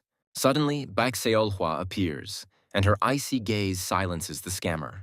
The red-haired girl begs for mercy in horror. Realizing that she is in deep trouble, the hero decides to simply go inside, tired of this senseless squabble. They sit down at the table and an awkward silence falls over the room. A young man asks a realtor if he is sure that the house is registered to a girl. He offers the swindler to give him the house since she can't return the money. The red-haired girl laughs and waves his hand, saying he's scared her. She explains that the money she was unable to return is not worth even a tenth of this luxury home. The hero is furious that she wants to sell the house and leave him with nothing. The fraudster claims that she has decided to start her life with a clean slate and will no longer run from debt. She offers him to exchange his money for this luxurious castle. The girl with red hair tries to persuade him, but he doubts whether he should believe her. She assures him that he has no choice anyway and he cannot trust her again. He understands that she is right, and if he refuses, his shame will spread throughout the world. Suddenly, Baxeolwa coldly calmly declares that she refuses. The scammer is shocked by her words, and Baxeolwa tells her to shut up. Baxeolwa, with icy calm, orders the swindler to return the stolen money and disappear. She gently takes the young man's hand, saying that it is enough for her to know that he is near. The red-haired girl yells furiously at them to do whatever they want. The swindler contemptuously calls them idiots who will still cry because they didn't agree to her offer. She considers the young man a loser who can't argue with women, and Baek Seolhwa a stupid fool. Baek Seolhwa coldly notes that at least one of them doesn't have to worry about money. Suddenly, a girl with red hair falls to her knees, begging to service a couple of men for a good fee. She pushes the young man away with force, and he flies into the wall, not understanding what is happening. The enraged swindler accuses him of allowing himself to do such things just because he is a swordsman. The young man screams in rage at how she dared to insult his woman. The red-haired girl calls all Murim bastards the same, who are only looking for a reason to fight. The hero asks with icy calm if she has finished speaking, but she still has something to say. She looks at him defiantly, not believing that he knows how to deal with people like her. The swindler threatens that her brothers are ready to come at any moment and tear him to pieces. Baek Seolhwa volunteers to deal with her, but the young man stops her. He tenderly asks to be allowed to avenge her, and his cheeks turn red with embarrassment. Suddenly, the swindler's brothers appear, asking who dared to offend their little sister. The girl happily greets her brothers, urging them to get ready to rake in the trash. It turns out that her brothers are true masters and heroes of the Green Forest. One of the brothers angrily asks what fool would dare to lay a finger on her. The swindler's brothers fall to their knees in horror, begging for mercy. They justify themselves by saying that they left the Green Forest as soon as they saw the power of the great warrior. The red-haired girl is perplexed as to what is happening to her so-called brothers. It turns out that they are not brothers at all, and each of them claims to be the youngest in the family. The young man, with a devilish smile, reminds the swindler that they still have to pay off their debts. The red-haired girl panics and tries to stop him, suggesting that he solve everything logically. She asks what they want anyway and offers them the house as compensation. The swindler hopefully asks if her sincere repentance will be enough. She remembers a fake document that looks like the original, which she created with the help of her brothers. It turns out she hunts for empty houses and then pretends to be their owner in order to run away with other people's money. A red-haired girl with a sweet smile asks for forgiveness for her misdeeds. As punishment, she is forced to clean the hotel, starting from the second floor. She thought that they would take cruel revenge on her, but they simply forced her to work to pay off the debt. The sudden appearance of the poisonous phoenix Tan-hye makes the swindler realize that she is finished. Meanwhile, the young man and his beloved were unable to find a place to live. The innkeeper offers them to stay for a couple of days, but only for double the price. Suddenly, a stranger approaches them and recognizes the young man as the unpredictable sword demon. He introduces himself as Yoo Hyun from the village to the south, and his name seems familiar to the hero. It turns out that this is the son of the same old woman who was kidnapped when the house burned down. The memory of this incident causes painful feelings in the young man. In desperation, Yoo Hyun vows to destroy the kidnapper if he ever sets eyes on him. The hero, with an awkward smile, thinks that the kidnapper is right here, in the kitchen. Yoo Hyun thanks them for saving his mother, saying that he heard about the unpleasant situation they got into. He understands that he is indebted to them again. But the young man is perplexed and does not understand what debt they are talking about. It turns out the scammer they caught had her sights set on their home too. It was the house that was stolen from his family when he was very young. After this incident, his mother temporarily moved in with him and another scammer targeted him. The young man listens to him with understanding, thinking that the same swindler is also now in the kitchen. Yoo Hyun admits that he is in their debt again and has nothing to pay them back with. He invites them to stay in his house for as long as they want, which leaves the couple in shock. He explains that his mother will be living with him, so the house remains empty. The young man was delighted with this offer, because they had saved both his mother and his home. The hero joyfully informs his beloved that now they will have to fill this house. She reminds him that he was the one who suggested it first, and the owner of the house, embarrassed, throws them out to do it in his house. The elder regretfully reports that they were unable to obtain what was right here. He remembers what his stupid daughter did all this time after she ran away from home. Meanwhile, Tan-hye is enjoying her bath, happy that her henchman will soon join her. She sings relaxedly, thinking how good life is, but her idol does not last long. Suddenly, she jumps up with a scream, not understanding what she's doing here at all. The hero has finally achieved what he wanted and found a place to live, but now he faces a new question about skill.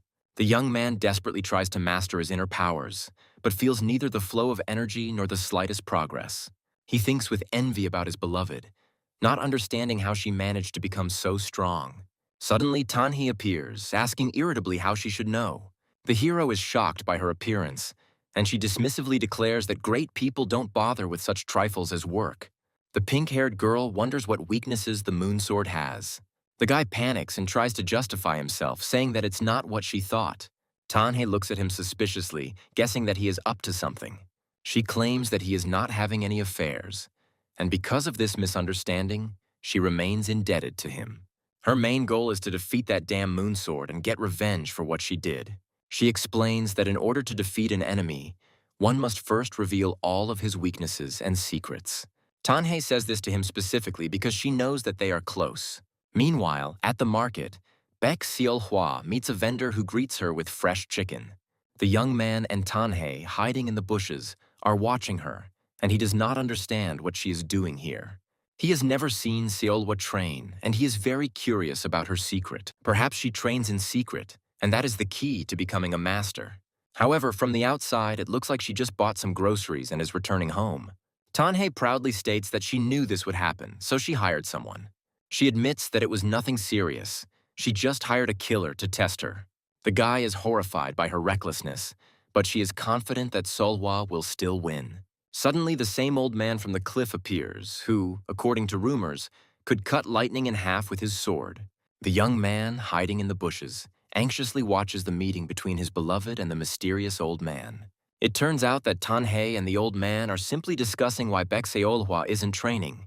The heroine explains that apart from training with him, she does nothing else, because she doesn't want to waste time being separated.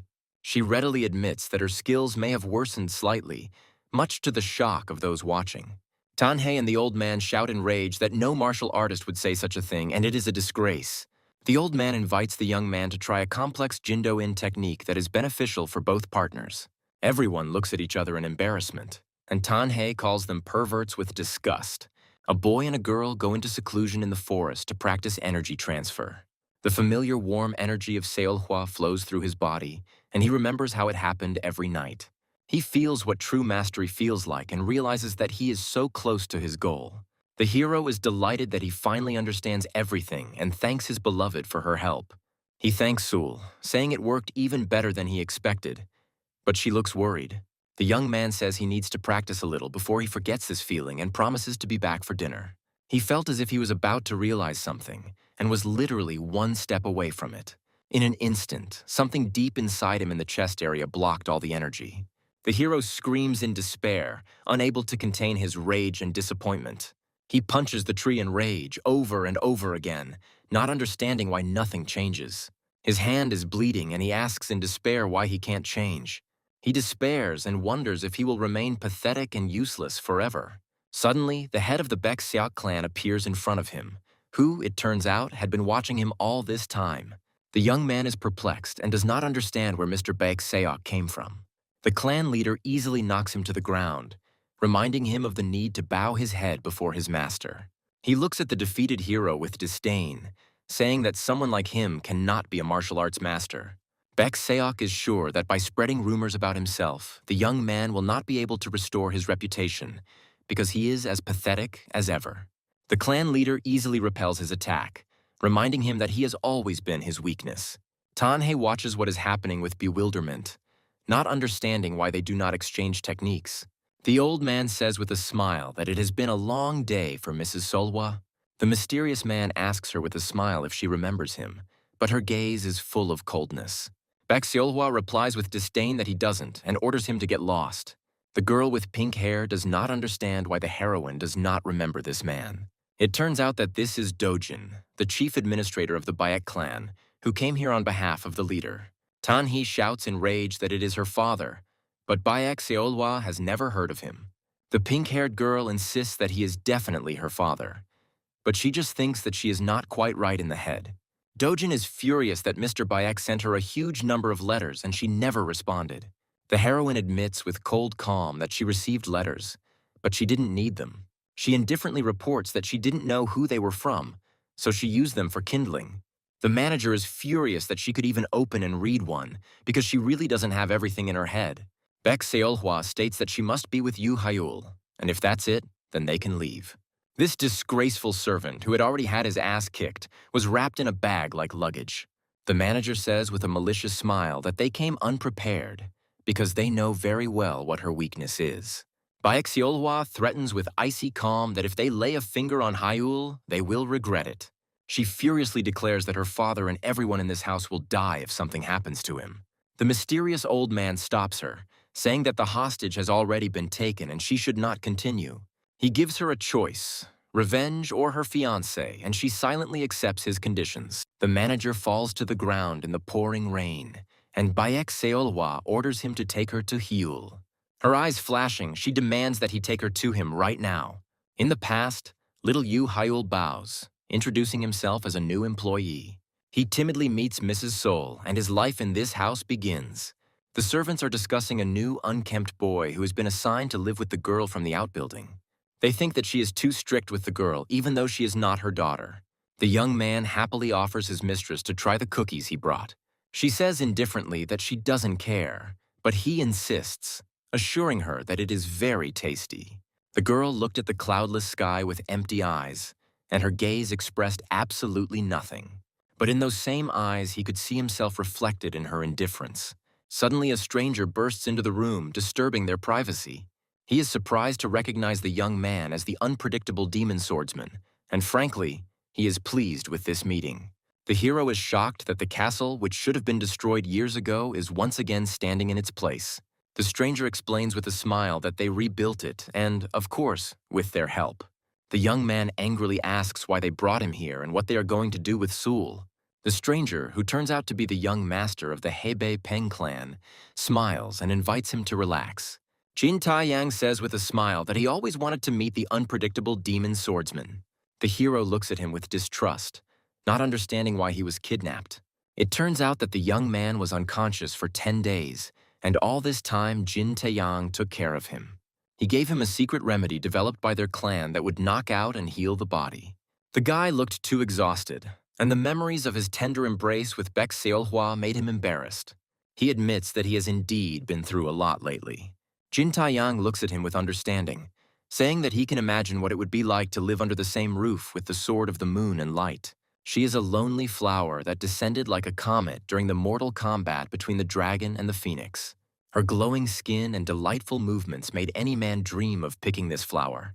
He asks enviously how their night went, and the hero angrily orders him to watch his words. Jin Taeyang mockingly says that's why he wanted to meet him while he tries to hit him. He easily dodges the blow and tells him with a grin to shut up. The action takes place at the main headquarters of the Baek clan in the leader's office. Baek Seok scolds his daughter for disrespecting him, but she doesn't want to listen to him. Baek Seolhwa angrily orders him to shut up and give her Hyul. She scornfully calls him stupid as before and draws her sword. Jin Taeyang says with a sneer that it feels like a hot blade is burning through his insides. He watches with interest as the young man twitches in pain and recalls the proverb about the neighbor's green grass. It is the same with people, and tasting what belongs to others is the best seasoning for a dish. The hero screams in rage about what he's going to do to her, unable to contain his anger. Jin Taeyang is surprised to see that the young man can rise in such a state, and it must be the power of love. He says with a devilish smile that in that case he will have fun too, but he is interrupted by a cold voice. Two people appear on the balcony, and it becomes clear that everything has already been decided. The crowd looks in admiration at the gorgeous Baek Seolhwa, who looks simply stunning. Jin Taeyang is delighted with her appearance, saying that it exceeds all expectations. Suddenly, Baek Seok's sword is at his throat, and he is shocked by this turn of events. Baek Seolhwa, with icy calm, says that this is some kind of warning and that the other guests should not interfere. Baek Seok looks at his daughter with irritation, who never listened to him. She says with disdain that it is none of his business, because now she is changing her character only for his sake. He asks with interest what she saw in him, because at first she looked down on him. Tanhei, hiding in a tree, overhears their conversation and realizes that this bitch is tied hand and foot. She realizes with a malicious smile that she has found her weak spot, and such opportunities come once in a lifetime. The young man furiously demands to see her, while the manager begs her to leave him alone. He can't believe that Solhwa accepted this offer, and he doesn't understand why this butler wants him dead. The hero screams in rage at what they did to her and demands to be brought to her.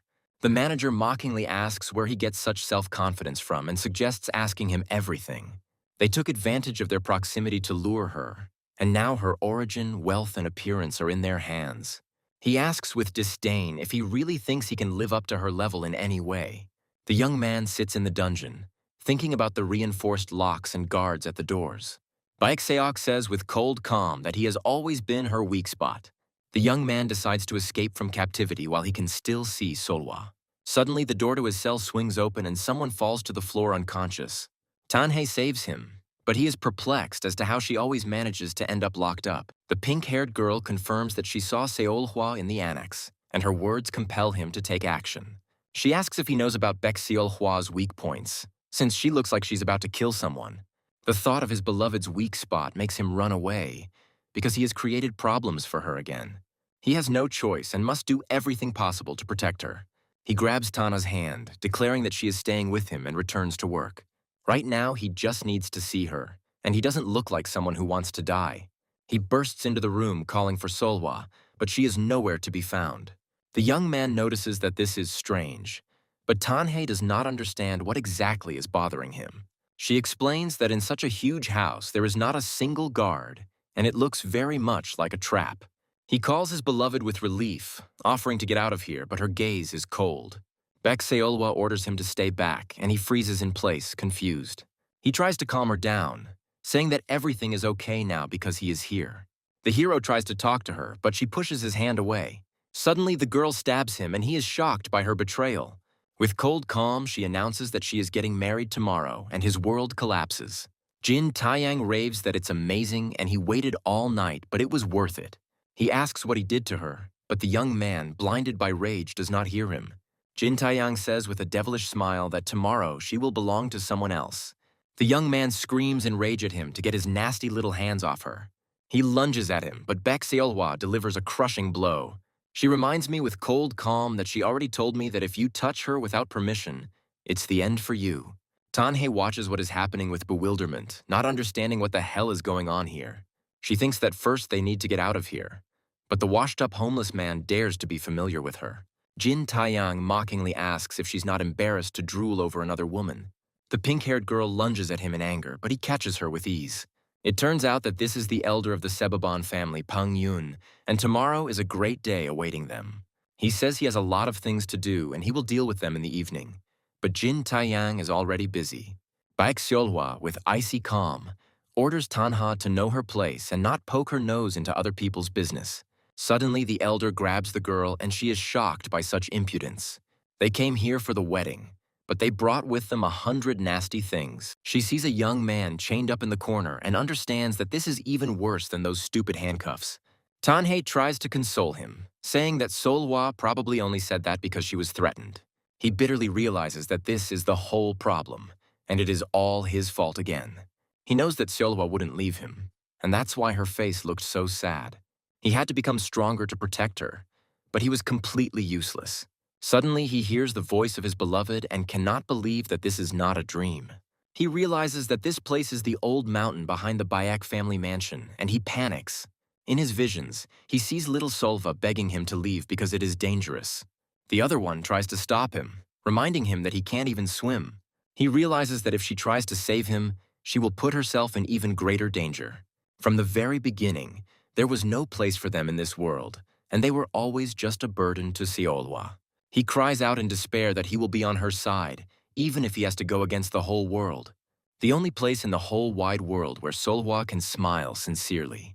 She is next to him, and he hugs her tenderly, giving her a feeling of security. The mysterious woman asks him why he decided to take up the sword. He comes to and is surprised to find that the handcuffs have disappeared. It turns out that Tanhei was here all this time and told him something about the Moonsword. Moonsword asked her not to poke her nose into other people's business, and it was strange that she called her by name. Tanhei checked his pulse while he was sleeping and discovered something strange. It turns out that it contains the poison loneliness, which is used by demonic clans when they take hostages. This poison allows one to kill a person from a distance, as soon as the sound of the flute reaches his ears. He realizes that Solwa knocked him out before they even turned on the signal. But there's a catch. There's no flute anywhere nearby, and this seems very strange to him. They left his clothes and weapons in a place where he could easily find them, as if they wanted him to escape. He understands that even if they run away, the Moonsword will still find out about it, and the wedding will go ahead as planned. This is an obvious provocation, and he is offered to either abandon his beloved and run away or take her himself. The wedding ceremony begins, all thanks to the support of the Peng clan.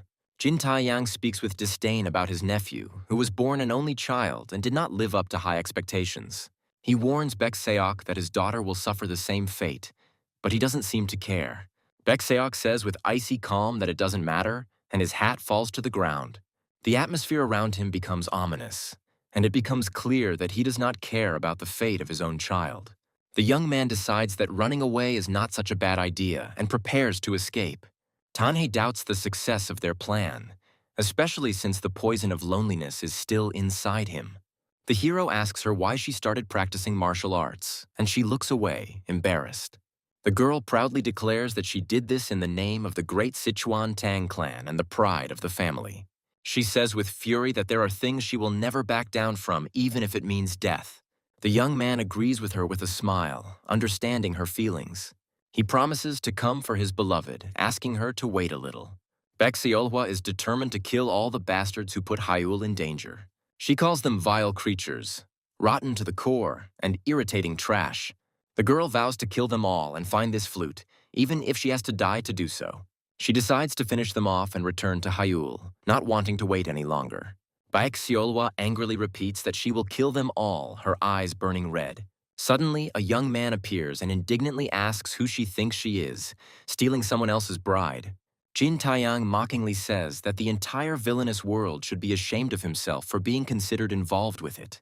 Tana shouts in rage that he used a terrible poison on him, and he is a disgrace to the entire clan. Jin Taiyang says with an innocent smile that he doesn't understand what's wrong with a consensual marriage between the descendants of two great families. Jin Taiyang suggests settling everything through battle, like a true martial artist. He announces that the evil bastard and the young master of the Peng clan will fight for the heart of the Sun Moon Sword. He says with a devilish smile that he knows everything about Yu Hyul and that he is just an empty shell. Jin Taiyang offers him to fight for Seolhwa, confident that he will not be able to refuse. Suddenly, the hero rushes at him, interrupting his speech, and he is shocked by such impudence. The young man delivers a crushing blow, and his fist crashes into Jin Taiyang's face. He screams in rage, asking who gave him the right to use her as some kind of reward. The hero tenderly embraces his beloved, saying that she is the whole world to him. Baek Seolhwa, with icy calm, states that she does not belong to anyone, and who gave him permission to use her as a bet. Tanhei looks at him in surprise, thinking that if the poison is activated by the sounds of the flute, then it can be neutralized by a loud sound. She doubts that they will be able to defeat the flute, since they will only have a verse to do so. Baek Seok looks with disdain at his idiot son who makes everything difficult. He is furious that his daughter is associating with this scum and orders security to be posted. Tanhei, introducing herself as the right hand and trusted assistant of the unpredictable demon swordsman, rushes into the attack. She vows to destroy every one of the idiots who stole the flute. Baek Seok yells his son's name in rage, calling him a bastard. The young man invites his beloved to run away while they still have a chance. Baek Seolhwa easily blocks the blow, demonstrating what it means to be the sword of the sun and moon. The clan leader ordered him to make sure the wedding took place, and he would not let her go just like that. Jin Taiyang is furious that he gave him a chance, and he repaid him like this. The young man is surprised to realize that this really works and suggests that they resolve everything here and now. He understands that if he gets a normal sword, he will be able to protect his beloved. The hero lived his life only to die next to her, and he will not let that happen. Jin Taiyang attacks him with contempt, calling him a third-rate fighter who doesn't know how to distribute his internal energy. The young man easily blocks his blow, and not only blocks it, but also returns his own attack. He screams with rage that he wants to protect the one he loves, and he is not such a helpless idiot. The clan leader is surprised to see that this girl is fighting him on equal terms, with only a blade. Jin Taiyang, furious, orders him to just stop and die. The hero confidently declares that he can handle it, because his opponents are much slower and weaker than him. He understands that they are so thoughtless that they cannot even compare to him. Tanhei watches in surprise as they use the sword in such a strange stance. There are 5 principles of the sword, and only one of them allows the weak to defeat the strong. This principle is softness, which contrasts the third rate and the highest. The reason he can compete with such a strong man is because his opponent is an idiot. The young man realizes this won't work, and his opponent angrily calls him a damn rat. His arms are tired, and every blocked attack leaves behind a powerful recoil. He realizes that if he continues to simply defend himself, he will definitely lose. But if he goes on the offensive without thinking, then inevitable death awaits him. An attack involves broad actions, and a bad blow that does not lead to the death of an opponent can play a cruel joke on him. Suddenly, the young man strikes a crushing blow, and his sword shines with a blinding light. Jin Taeyang is furious and calls the young man a pathetic bastard, unable to contain his anger. He strikes a crushing blow, confident of his victory, but there is only one answer. The hero aims at a vulnerable spot to destroy it with one blow. The old man, with a wise look, says that this is the right move, but at the same time, it is wrong. Suddenly, everyone disappears somewhere, and the young man is left alone in the middle of an empty hall. He struggles to his feet, not understanding how he managed to block the attack. His head is spinning and he is about to pass out, but he needs to get up no matter what. In the end, nothing has changed, and the poison is still inside him, and he doesn't know what to do next. If she came even a little closer, he would have no choice but to exploit the loneliness again. Jin Taeyang is furious and screaming for enough, his patience running out. He says with disdain that if he is trash, then he should remain trash, and there is no point in even hoping for victory. He orders him to move because he is blocking Solhwa. The young man readily accepts the challenge and shouts with fury that he will destroy him. Suddenly, Baek Seolhwa rushes to intercept her, and her eyes see only him. She gives him her power just once, and he feels his body fill with energy. He is shocked by the power he now has in his hands, and what a loss it is. He deflects Jin Taeyang's attack and finds a spot to aim at. These are vital organs, and a blow to them will be fatal. He delivers the finishing blow, and his beloved embraces him tenderly, apologizing for causing him to worry. Everything was fine, and for him, it was impressive, although he was a little tired. Baek-seok is furious that his subordinate couldn't handle a simple task. Tanhei says mockingly that a true master finishes his fight with one blow. Baek-seok is desperate and doesn't understand where she's leading him, and his world is crumbling. He screams in rage that his life is still in his hands, and if he twitches, he will blow into the flute. The clan leader is shocked at how they could treat the young master like this. Those who fought have already decided everything, and the old people should not interfere in the affairs of the young. The young man is perplexed and does not understand what is happening and why his beloved ended up in the old man's arms. After the Great Demon War, they suddenly retired and spent a long decade in the wilderness. The enraged old man orders the second son of the House of Peng to give in for his own good. It turns out that this old man is her mentor, and the young man is completely perplexed by this turn of events. He taught her everything he knew and simply did what she asked him to do. He watched them because he was afraid that this silly girl might get into trouble. Baek-seok is furious that this bastard just destroyed his nephew in battle. He accuses her of using demonic techniques of solitude, taking the 3 great clans hostage. He asks what she will do now and if she is ready to kill everyone, even an old man like him. The old man looks at her challengingly, asking her to try if she's so confident in herself. He suggests that she take this boy who has just lost all his manhood and get out of sight. The young man is perplexed and does not understand who this old man is and where he came from. He says she's great and it's all over, but there's one here. Tanhei indignantly asks if he thinks it's normal that she beat up 3 high-class fighters as if they were nothing. Baek-seok screams in horror, wondering if she is really going to kill her own father. Baek-seolhwa says with cold calm that he never treated her like a daughter. He asks her mockingly if she thinks he doesn't know that she doesn't hate him. She is afraid of him, and he asks who is afraid of their own child, worthy of being called a parent. He sees disgust in her eyes and asks why she looks at him as if he is something to be afraid of. In the past, he found her, his child, and a lot of time has passed since then. He ordered her to raise her, and now she stands before him, full of determination. Baek-seok is furious and shouts that she is a monster just like her mother and that such a brat cannot be his daughter. He calls her pathetic and doesn't understand how he can like this crazy woman.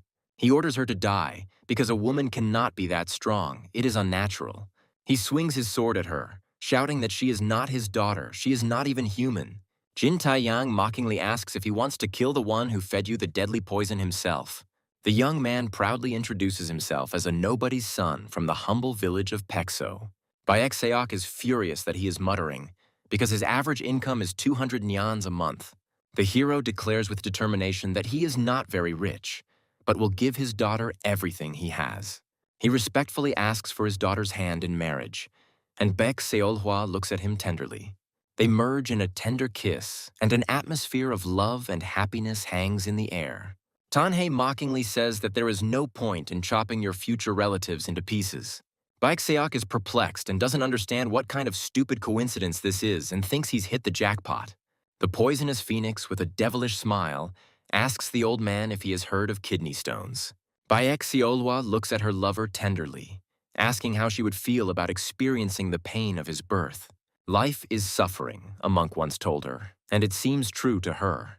His disciples sat and stared at the wall, waiting for a revelation, but she expected nothing and saw nothing.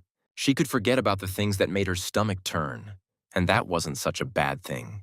Sometimes the wind tickled her skin, and she woke from her light sleep just long enough to think.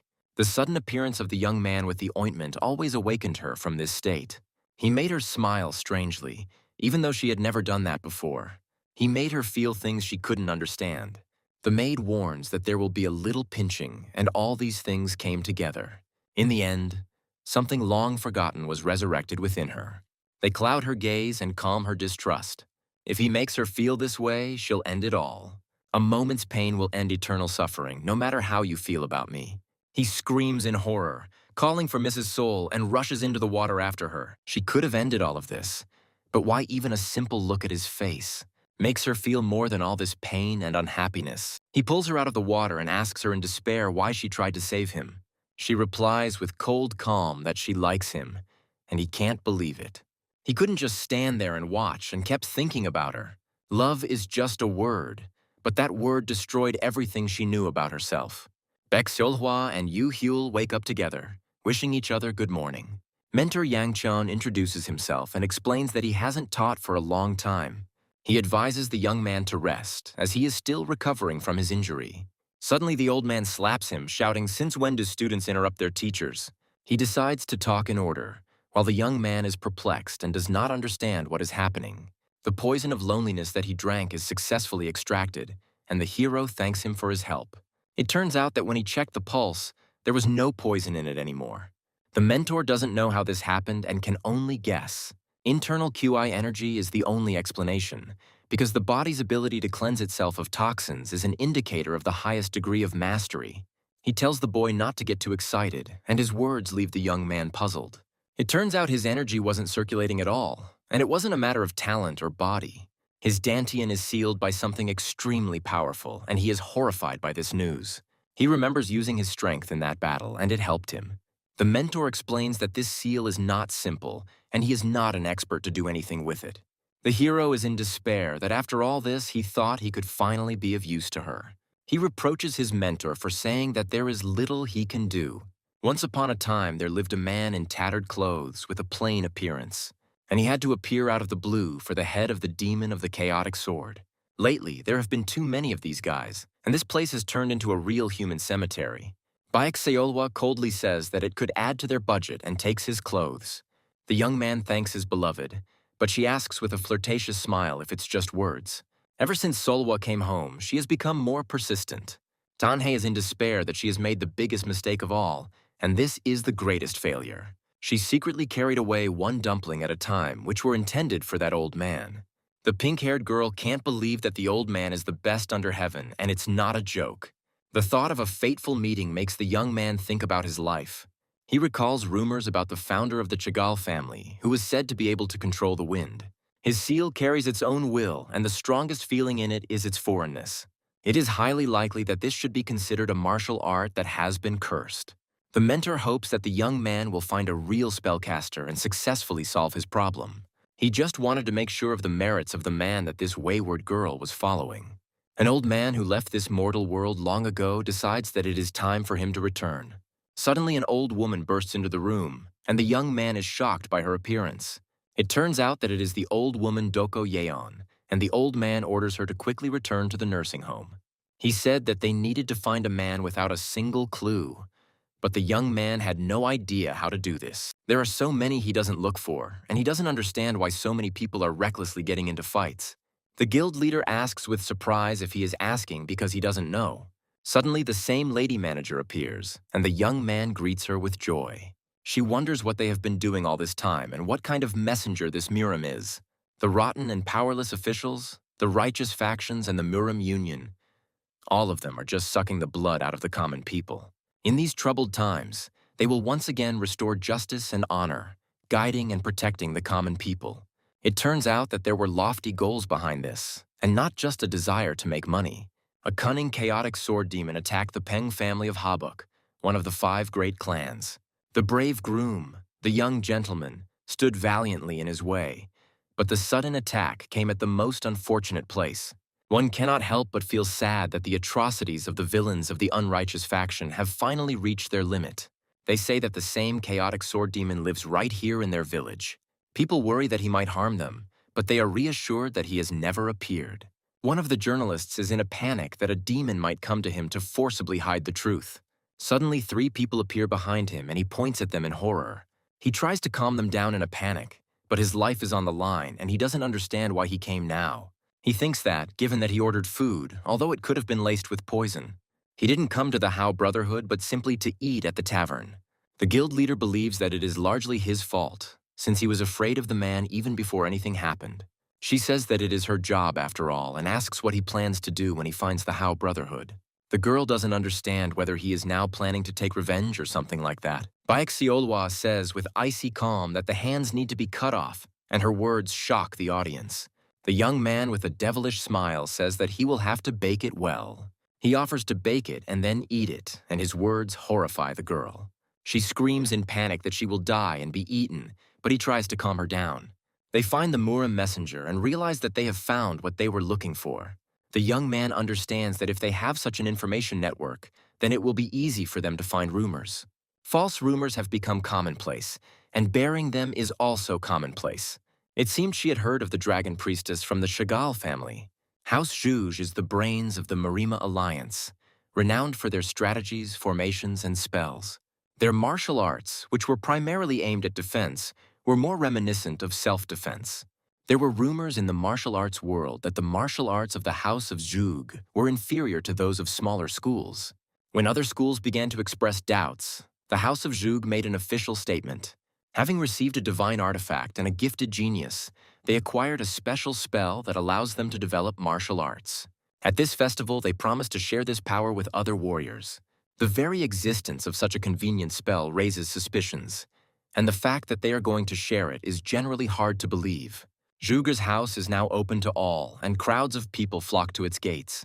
The main celebration of the Zhuge family is dedicated to the ancestor of the Zhuge family, Muhu, and a drawing of lots is held for 3 days. Perhaps that is why there are more warriors here than ordinary tourists. Thanks to his masquerade, the young man at least does not attract attention.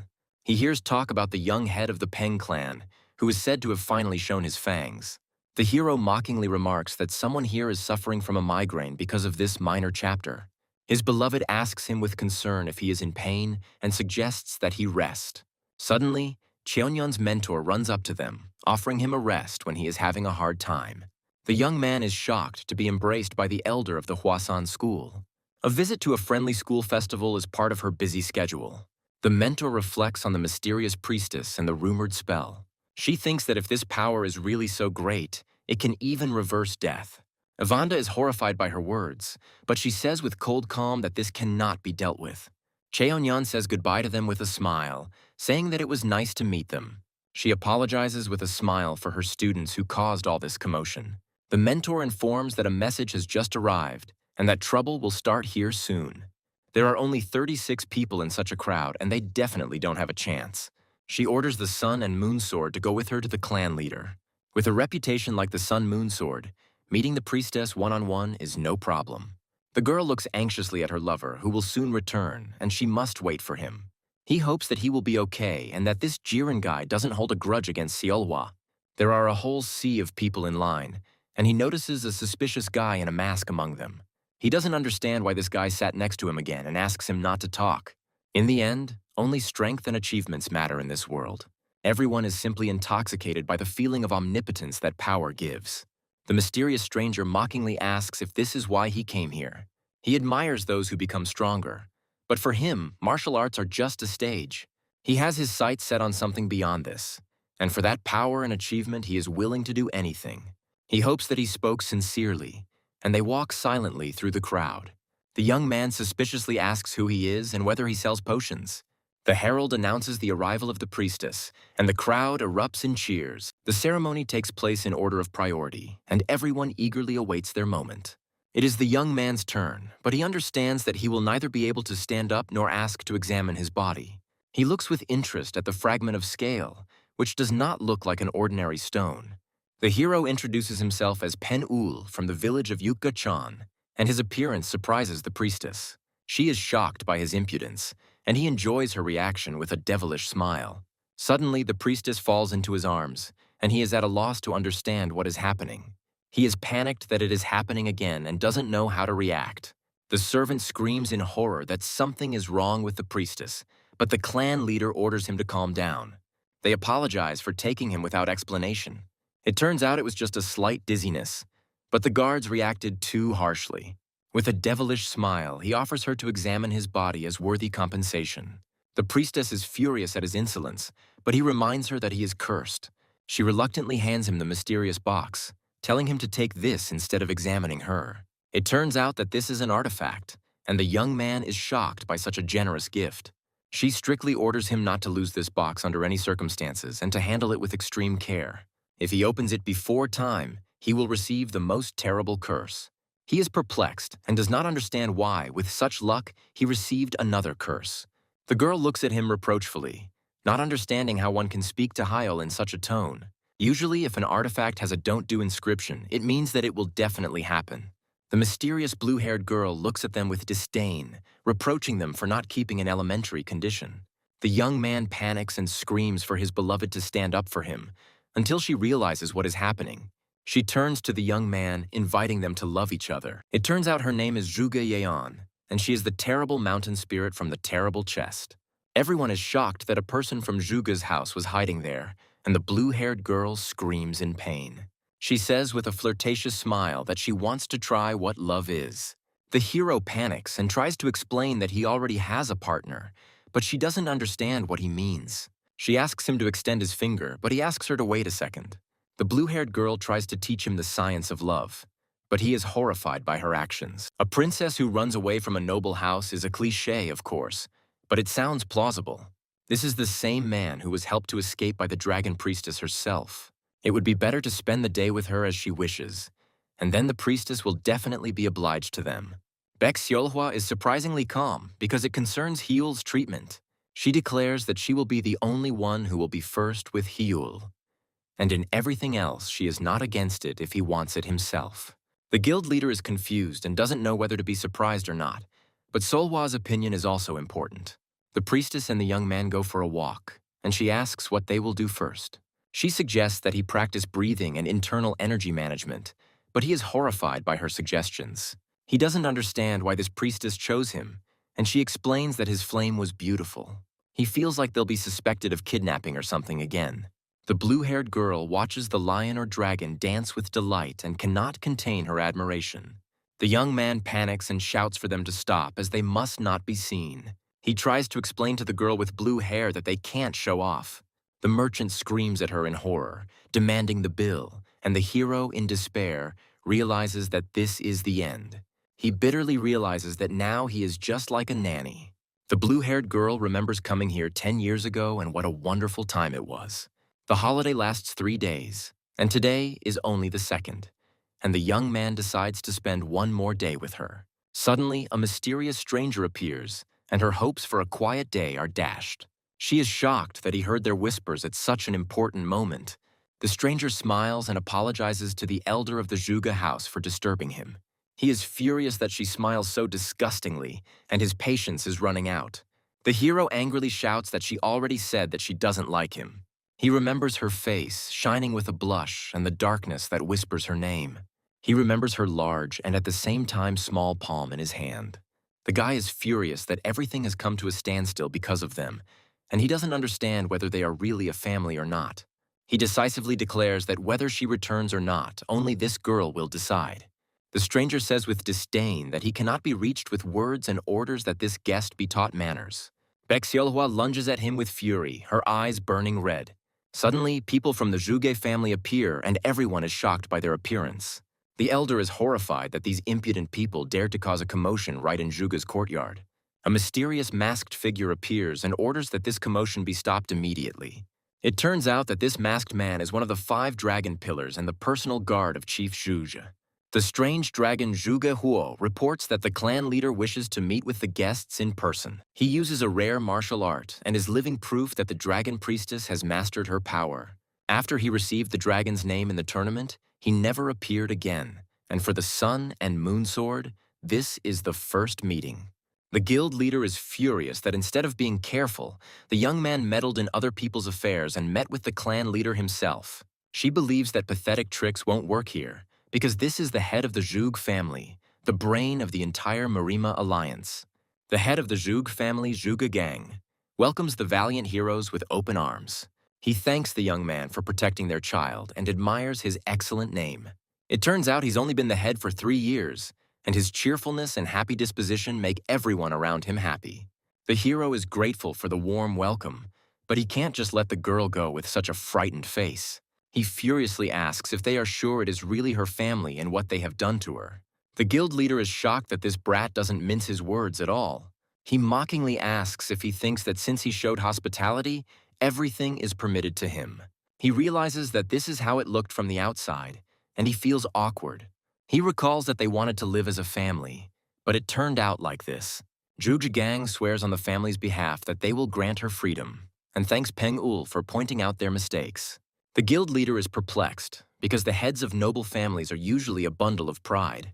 Suddenly, the noble hero Cho Peng Ul awakens within the young man, and this is what makes him feel the worst.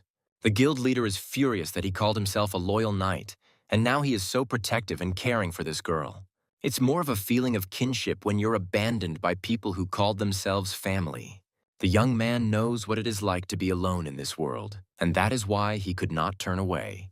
He tries to explain to his beloved that everything is not as she thinks, but she tenderly reassures him. Bayek Seolhwa says with a smile that this is exactly why she loves him. Suddenly, an alarm sounds and strangers enter the priestess's chambers. The guild leader suggests going to see what happened, but the young man believes that it is none of their concern. He fears that if they interfere, they might be suspected of kidnapping the dragon priestess.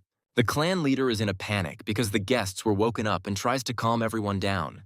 It turns out they were simply told that a chaotic swordsman had appeared, and the Sun-Moon sword was his natural opponent. The chaotic swordsman finds himself tied up, and a mysterious masked girl greets friends from the Zhuge family. She proudly declares that the dragon priestess and dragon scale now belong to their chaotic swordsman guard. The mentor easily repels the guard's attacks, demonstrating her incredible strength. She mockingly asks, since when do demonic cultivators like plum blossoms? Cheonyeon looks at his opponent with disdain, saying that plum wine only gets sweeter with age. She announces that she is taking the priestess with her on behalf of the chaotic swordsman and orders him to stand. The mentor orders her people to retreat to the rally point, and they obey without question.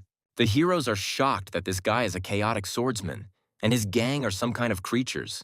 She understands that they will somehow fight off the little ones, but the solar sword is a problem. They committed the kidnapping for a higher purpose, but taking hostages was going too far. Ivandu orders his disciples to close their eyes, and his body is illuminated by a blinding light. Everyone is screaming in horror. Their eyes are burning, and they hate this bald bastard.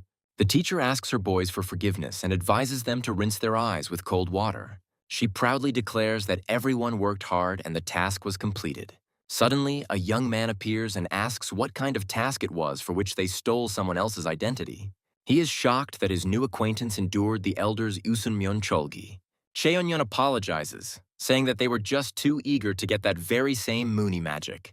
The young man looks at her suspiciously, not believing that the elder is kidnapping people out of greed. With that expression on her face, she wouldn't be able to wash away her guilt, and he screwed up again. He furiously asks why the hell they did all this and that they also have business with this Moony. The bound and gagged girl tries to say something, but it is not the real Moony. It turns out they missed her, and even those deacons from the Sun Sword sect too. The night suddenly became brighter than the day, and everything around was engulfed in flames. Her real name is Chigil Young, and 10 years ago she lost her parents and brother to an epidemic. The head of the clan saw in her a frightening gift called the Eye of the Lord of Flame. For her, all the people in this world were just fire because the flame was beautiful. She was brought here not as a talent, but as a key to something greater. Even the elder shamans of the family who tried to touch her died one after another. But even with her innate gift, using something like this was too much, and every time she called out to her brother in pain. It is unknown whether she resigned herself or gave in, but at some point she stopped calling her brother and simply obeyed. The festival didn't allow the real priestess and artifact to be shown, so she went out with an ordinary piece of stone instead. She also grew up in Chagall and simply tried to turn a blind eye to everything. She said she wanted to experience love at least once before she died. On the last day of the ceremony, Samgoji had to undergo a huge ritual, and that was why she secretly hid in the chest. When she finds a suitable hero with a strong soul fire, she will give him a signal. In the end, she was caught so easily, and he doesn't understand what's happening. These very scales were real dark purple obsidian, and she thought so. The elder knew what it was and still went along with it. The young man looks at his beloved with suspicion, asking if they both saw this object. It turns out that this is the same piece of obsidian with a purple tint that they left behind. They wanted to use them to get back what they had lost back then, and that was the insanely terrifying power of the demonic sect. The long wait is coming to an end, and the day has come when the dragon, clinging to the earth, will finally soar into the sky. The young man doesn't know what to do, but he wants to help Zhuge Yan, even though she's waiting for help from someone else. If she wanted to escape, she should have done it immediately and not sat there without resistance. The most important thing is not that she is risking her life, but that Seol Hua will be the one fighting in the end. Suddenly, they are surrounded by armed men, and the young man is terrified by their appearance. He shouts in rage at what they are doing, barging in like this without an invitation. It turns out that they decided to appropriate the priestess for themselves, and now a cruel reprisal awaits them. The chaotic swordsman had completely lost his fear, and this morning the Zhuge clan issued an order to execute him. He won't let some fallen plum stand in his way. The Zhuge clan will not touch those who are not involved in this and asks them to step aside. Suddenly, Baexiel Hua kisses her lover, and he is shocked by her sudden outburst. An unexpected kiss and a shared circulation of energy, and she knows that if she wants it, Hyul will accept it. Everything that Hyul wants is her desire, because husband and wife are one. The experiment was successful, and the preparations were perfect. The chaotic swordsman's minions have been overwhelmed, but they still have their sights set on the Zhuge clan. He thought that they would attack immediately upon meeting, and he even prepared himself. That imposter and Cheonyang have probably already told them everything, and that's even for the best. An obstacle equal to Cheonyang's came into his hands, and for that, he should thank fate. The servant screams in panic that the chaotic swordsman is coming straight here. Baexiolhua orders Sora to immediately head to the Zhuge clan and help the Lord Chief and Zhuge Yang escape. The young man shouts in rage that he, the chaotic swordsman, wants to say something. He orders everyone to listen, because it is he, the same chaotic swordsman with a scar and a nasty face. He claims that it was he who kidnapped the priestess and the dragon scale and shows everyone the fake. He asks if they think that if they take his head, they will simply be given the promised reward. But he is not like that, and from now on he will tear the Zhuge clan to pieces. And when he finds a real dragon scale, he will cast a spell of power on each of them without exception. They have only two options. Either go with him and gain power. Either continue to believe in the false promises of the Zhuge clan and stand against the chaotic swordsman. The entire defensive formation is destroyed, and people are in a panic and do not understand what is happening. The crowd, inspired by his speech, rushes to attack, and Lord Chaotic Swordsman is with them. All the bad fame that had followed him before, and his name was already disgraced. The young man declares with determination that it is time for him to take advantage of this. The clan leader is furious that the righteous Hosan sect is collaborating with the chaotic swordsman. He doesn't understand where this bastard came from, because they knew about every strong opponent. Besides Hosan and the chaotic swordsman, everyone else there is a rabble, and they just need to buy time. Kiriona orders the Black Claw Squad to be released, but the young man panics and screams that it is not necessary. He is glad that everyone listened to him, and understands that the main reason is that the Zhuge clan was considered easy prey.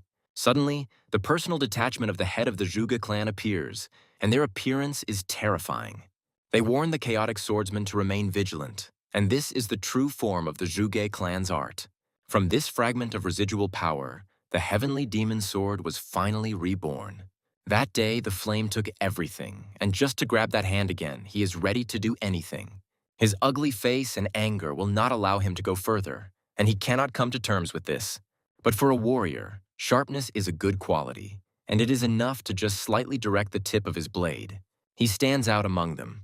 Even though they all receive the same training and patronage, it's hard for us and the common people, and there are many who have fled, unable to bear it. He is congratulated and is now a family of the Zhuge clan. Suddenly, a chaotic swordsman appears, and the young man is confused as to why he is here again. He lunges forward and his sword collides with his opponent's sword. He suggests that they first sort things out between them, the dragons, and names Guandu. Cheonyeon confidently says that everything is fine and she will leave it to her. He thought their breakup with the promise of meeting in a duel was cool, but now he is terribly embarrassed. Suddenly, Guangdu receives a crushing blow and falls to the ground. The teacher says with a grin that he should pay attention to himself because this is already too much. It turns out that even among dragons, Guandu was definitely ahead of the rest, and his strength was demonic. With a devilish smile, he offers the young man to obtain this power at any cost. He understands that he simply has no choice, and this is the fate of the Marima people. Cheonyeon orders him not to get distracted, and their swords cross again. She says with disdain that all this is ridiculously funny, because in the end, everyone is only chasing power. He is furious at her banal logic and promises to give her the same banal ending. Their swords clash in a furious fight, and the air fills with tension. The young man can hardly believe what is happening, as if the very earth and sky are trembling from their battle. Suddenly, he is thrown to the side and is shocked by the force of the blow. He sees Baek Seolhwa carrying off the guild leader and doesn't understand why she abandoned him and started a war. She explains that she simply dropped her off somewhere safe, but she is furious at being treated this way. In this situation, it is safest to be near them, especially since they know where that girl is. Baek Seolhwa easily breaks down the door and they find what they were looking for. The stranger asks with a grin where they have gone and whether petty theft is all they are capable of. He, Zhuge Sa, would teach the likes of them a lesson as a master of the arts of the highest level. Baek Seolhwa and the guild leader interrogate the maid, asking what she is looking for. Only a few know about such an important matter, and they don't have time for torture. Such an important ritual would hardly be carried out in public view, and they would certainly have prepared a suitable place.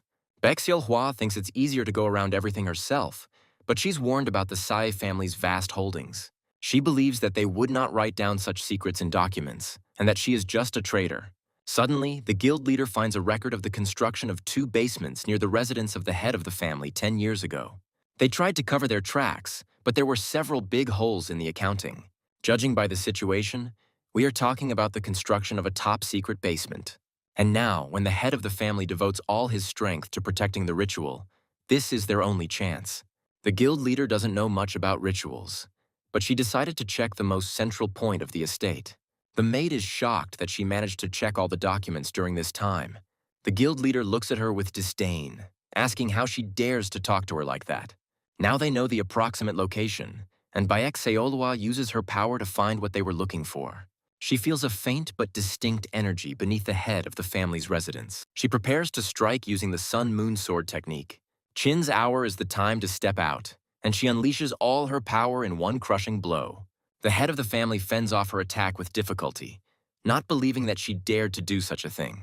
He screams furiously that this cannot be done, and a powerful aura envelops his body. Baek Seolhwa is shocked that he blocked the sun-moon sword. Suddenly, the young man is thrown aside by a powerful blast wave. He comes to, not understanding what is happening, and has difficulty remembering the shock. The wall in the basement cracked and then simply fell out, and he realizes that it was a palace. The blue-haired girl looks in horror at her bodies lying in the ruins. The young man is horrified and doesn't understand whether he has died, but the girl with blue hair explains that his soul simply left its shell. It turns out that this is the central ritual hall, and he touched one of the formations, causing his soul to become stuck in prison. He heard that it was some kind of terribly important ritual, and it was still going on. Whenever something big is about to happen, they always lock her in here and use her body as a puppet. He understands that she is not a student, but just a key, and he feels ashamed that he came to save her, but ended up getting caught himself. The girl with blue hair doesn't understand why she suddenly needs to be saved. It's far beyond anything she could have imagined, and she's overcome with horror. She realized even then that she was not an ordinary girl, but this was not at all what she expected. It is said that in terms of pure strength, The Zhuge clan is inferior to the average sex, but it is still one of the 5 great clans. She fights him on equal terms, alone, and she's not even 20 yet. But the sword of the sun and the moon, the words genius or monster don't even come close here. He always believed that in a defensive duel it makes no difference to anyone. But she shatters all his formations and charms as if they were made of waste paper, and he doesn't understand who the hell she is. She proudly declares that she is Hyle's wife and cannot describe herself any other way. He believes that another strong fighter is only to their advantage, and this does not bother him. He decides to play with her a little more and with a devilish smile prepares to attack. The young man asks if these people don't make her life unbearable, and she confirms that they do. He is alarmed to realize that she will most likely die and does not understand why she does not even try to escape. She asks indifferently why and what she will get if she runs away. He says with despair that she will no longer suffer and will be able to enjoy life outside. The young man asks hopefully if she really had fun during the holidays. She sadly admits that it was nice because it reminded her of the past. The flame she sees is never the same, and it flickers with every passing moment. The souls of those she loves burn brightest, like the setting sun, just as he burns now. It reminds her of that tiny flame she so desperately wanted to keep alive. But that day it went out, trampled and burned to the ground. He understands that she is wrong, and nothing will change, neither there, outside, nor here. The hero picks her up in his arms, shouting at her to stop putting herself above everyone else. He angrily asks her if she thinks she's the only one who felt that way. His fire was also extinguished, and more than once he froze to death. He tenderly asks to be allowed to help her find a new flame. Suddenly, a mysterious hand blocks his path, declaring that this is not destined to happen. The clan leader says with a devilish smile that this will never happen. Suddenly, the sky darkens and the Black Claw squad retreats on the orders of their master. The teacher is shocked by what they did and does not understand what is happening. Cheon-young easily parries the blow, demonstrating his superiority. He asks with a grin why he announced the spell in advance and attracted their attention. Baek Seolhwa angrily orders him to shut up and die, but he only looks down on her. He is at a loss to understand what the hell is going on and why his power has disappeared. Zhuge explains with a devilish smile that this is exactly how the power of divine demonic subjugation works. His true power is not to divide, but to consume. And he looks down upon his victim with a devilish smile. He orders the Sun and Moon Sword to stop resisting, as its power is fading away and he will use it wisely. The teacher screams in horror, wondering if he's going to become the next heavenly demon. The demon cult fell, and the martial arts union gained political immunity. They say that in this world, when power is divided, it tends to merge again. He mockingly says that if her limbs do not obey her, then how is she different from a rotting corpse? The age of hidden dragons ends here and now, and they will no longer be ridiculed. For old time's sake, he gives her a parting gift, and a powerful aura envelops his body. This is a new sky, and he is ready for the final battle. He delivers a crushing blow and blood splatters in all directions. The ritual has already begun, and be that as it may, after the ritual she will have to be pulled out. Suddenly, Giryan appears and the boy is shocked by his appearance. He is struck in the back and falls to his knees, unable to resist. It turns out that all this time he was literally holding on by his word of honor, and there was no more internal energy left. He asks what it's like and if he understands now. He never needed power, he just wanted to earn their trust, find that child and escape. If he loses his power, he will have nothing left. No family, no comrades. That's why he can't let go and he has to end this curse. He doesn't understand why the plan didn't work perfectly, and he should have already crossed 14 stars. He is furious that something has gone wrong, and a powerful blue aura envelops his body.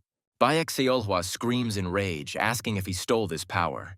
The teacher doesn't know how it works, but it looks like the Sun and Moon Sword has intercepted the energy. She was completely consumed by demonic energy, and they created something much more dangerous. Cheon-young screams in horror for the Sun-Moon Sword to come to her senses.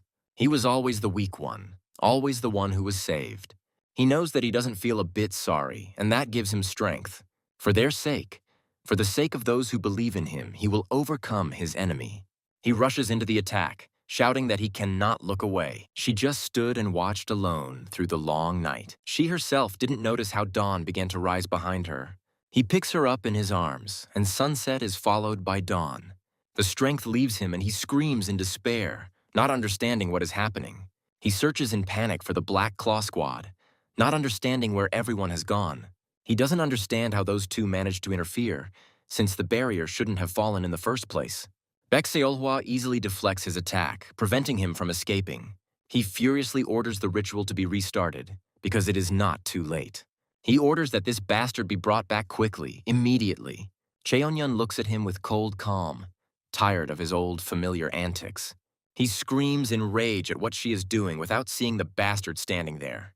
He asks if she's going to give him everything, including the fragment of the heavenly demon sword and the key. The young man shouts in rage that she is not the key. She is Juga. No, she is Soyeon. Baek Seolhwa easily deflects his attack, and he realizes that the thing belongs to him. He delivers a crushing blow and blood splatters in all directions. The crowd shouts the name of the demonic sword of chaos in delight, calling him their hero. The guild leader asks doubtfully if she is sure that this will destroy the honor of the orthodox sex. Cheon-yun admits that she was going to blame everything on the chaos sword demon and quietly disappear. She couldn't ignore his words, and last time she was so calm. She is truly sorry that everything turned out this way, and she looks at what is happening with sadness. The head of the Zhuge clan disappeared after the battle with the Chaos Sword Demon. Everyone is shocked that the Chaos Sword Demon is hunting for the fragments and needs to be eliminated immediately. They remind her that they were ordered not to touch him, but she doesn't want to listen. The first fragment was in the possession of the Huashan sect, and the second one should have also fallen into their hands after this incident. They still plan to get rid of the Zhuge clan leader after the experiment was completed. She speaks as if it doesn't concern her, but she feels a little sorry for their father. It seems like she's now the new head of the Zhuge clan, and she's not happy about it at all. The 9 greatest sects in the martial arts world are called the 9 sects and 1 clan. When all these forces came together, the Martial Arts Association was born. And then the West, having waited a long time for the moment, launched a large-scale invasion, giving rise to a great demonic sect. The heretical sects were the first to take the blow and single-handedly held the Western Front. The association suffered catastrophic losses, including the fall of the Huangbo clan. The Sichuan Tang clan, previously considered heretical, led the association to victory. However, the damage from the war was colossal, and for a long time all efforts were spent on restoration. The fragile peace was shattered when the home of the current strongest fighter in the Celestial Empire drew his sword. They quickly ousted the Zhuge clan and took complete control of the association. Kang Zhuge, who temporarily led the clan, lost not only his main forces, but also his only child. He could resist as much as he wanted, but sooner or later he would still be crushed by the mad demon of the chaotic sword. Whether he's joking or not, it won't be included in the report, and it's a shame they lost track of Kang Zhuge. Now no one will speak ill of you, chaotic sword demon, I guess. Great hero Hyul, I, Elder Cheon-young of the Huashan sect, sincerely thank you for your help. With a flirtatious smile, she offers him to pay with his body right now. He orders her to give a signal if she spots the right person, and thanks her for coming to save him. Now that it's all over, they return to our original goal. The guild leader says with irritation that the two of them should get their own carriage. A blue-haired girl with a flirtatious smile invites him to set her heart on fire. He is shocked by her words, and the innkeeper asks if he has finally acquired a concubine. The guild leader looks at him reproachfully, reminding him that he abandoned her in the middle of the battlefield. She asks what he plans to do with her, and it's a good thing her identity wasn't revealed thanks to the double. He is furious that she says she won't take responsibility. He said that he would help her start over, build a new life. He declares with determination that they are doing it anyway, and her heart is already burning beautifully. The owner of the house says with relief that at least she is alive and energetic, and asks how they are going to solve the housing issue. Baek Seolhwa calmly declares that she and Hyul sleep together every night, leaving everyone shocked. The enraged owner shouts that this is not an inn, but a penal servitude. The girl with blue hair enthusiastically declares that she will earn money. She easily reads the thoughts of her owner, who has never even held a girl's hand in his entire life. The owner is furious that she is asking to be beaten and not to work. The blue-haired girl easily reads the guild leader's thoughts, and she admits it with surprise. They sign a labor contract, and the guild leader says with a smile that she is accepted. With such talent, she would become a unique trader, and the two of them would soon be dependent on her. The young man gently strokes her head, and she gratefully accepts his affection. He asks what's going on with that witchcraft thing, and if he's a master now. The guy asks her challengingly if she thinks she can remove the seal. He confidently declares that he can break her right now, and his determination knows no bounds. He sleeps peacefully, and his beloved hugs him tenderly, guarding his sleep. She kisses him and he wakes up, relieved to know she's here. She knows he would rather die than listen to her. But if he needs to become stronger, there's only one thing he lacks: an understanding of who he really is. Beck Seolwa is doing housework, and her appearance is mesmerizing. She tenderly wishes him good morning, and he smiles back. A week had passed since their return, and although Seolwa said everything was fine, he still felt awkward. The young man notes with surprise that they got along well, although the elder did not like her at all. The blue-haired girl shyly suggests that they have sex after eating to improve digestion. He's not exactly against it, but he can't say he likes it either. She looks at him tenderly, saying that this is enough for her, because he looks so happy when they get along. He is delighted with her words and shouts how much he loves his wife. The owner of the house is furious that he showed up here so early to show off his wife. He says with annoyance that, like a fool, he was worried and thought he was still moping around there. The young man asks for help to remove the seal as quickly as possible, but something is wrong here. There is not a drop of malice in this spell. On the contrary, it is literally saturated with it. A deep sense of guilt, and the seal inside him seem to be begging him not to destroy it. She doesn't know how exactly it works, but one thing is clear: the seal was placed for his own good. He suggests taking it off for a moment and then immediately putting it back in place. But this is out of the question. The owner of the house was perplexed by the fact that he had wasted so much effort and simply gave up. Soyeon is a true genius, but she has been used as a tool her entire life, so she has little understanding of magic. So there is not much choice, and we will have to look for another way to solve his problem. He is indeed upset and is not happy about this whole situation, but he is not going to throw a tantrum. Suddenly, Baek Seolwa puts his sword to the owner's throat, saying that one of his men attacked him. The frightened owner, in tears, assures that everything is fine and he will take responsibility for the damage. He asks why one should endure all this injustice for the sake of the path of a martial artist. It's not that he hasn't thought about it, but he just can't give up.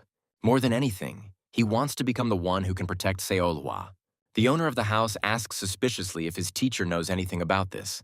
He invites him to think for himself, because the teacher should know him better than anyone else.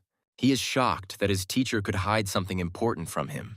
It wasn't a matter of trust at all. It was just that his teacher was a mediocre warrior. Meanwhile, in the forest, a group of people are preparing to move out. One of them notices something in the tent and decides to check it out. He wakes up his comrade in a panic, saying that it's time for them to get ready. It turns out they were hired to guard the merchant guild and they must fulfill their duties. Suddenly, a mysterious woman comes out of the tent and wishes everyone good morning with a smile. She hugs the young man with a flirtatious smile, apologizing for her behavior. The angry guards shout that they are shameless creatures and that they will soon have to perform. Now they are shameless creatures, and she mockingly asks if they should continue. The girl is sick, and the young man is horrified that she has been drinking all night long.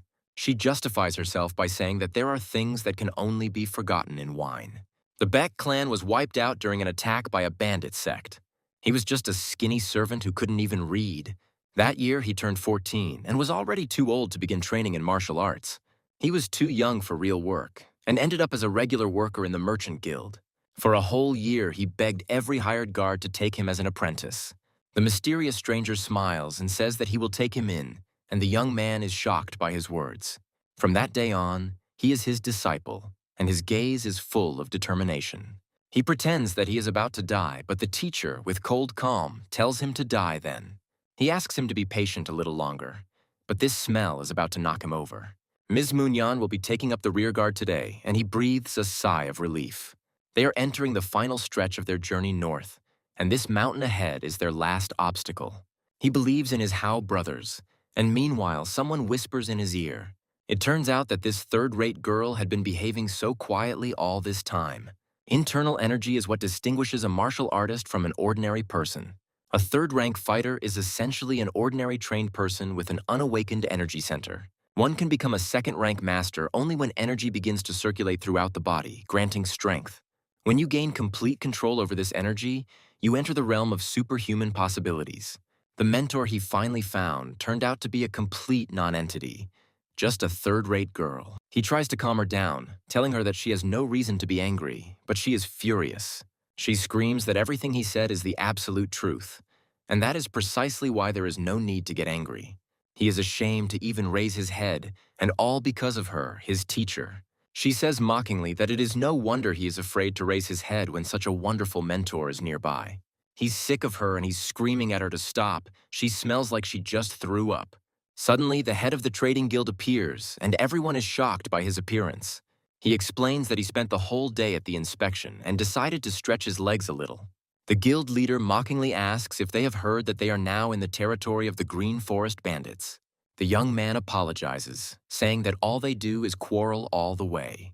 He explains that he hired him only because he was cheap and didn't expect much. The guy admits with a smile that he didn't have much of a choice either when he decided to follow her. The guild leader agrees with the young lady that there is nothing to fear. All sorts of scoundrels like to inflate their value, and he himself had crossed these mountains more than once. He'll bet his hand on them if they actually show up. Suddenly they are attacked by bandits, and the front line is already crumbling.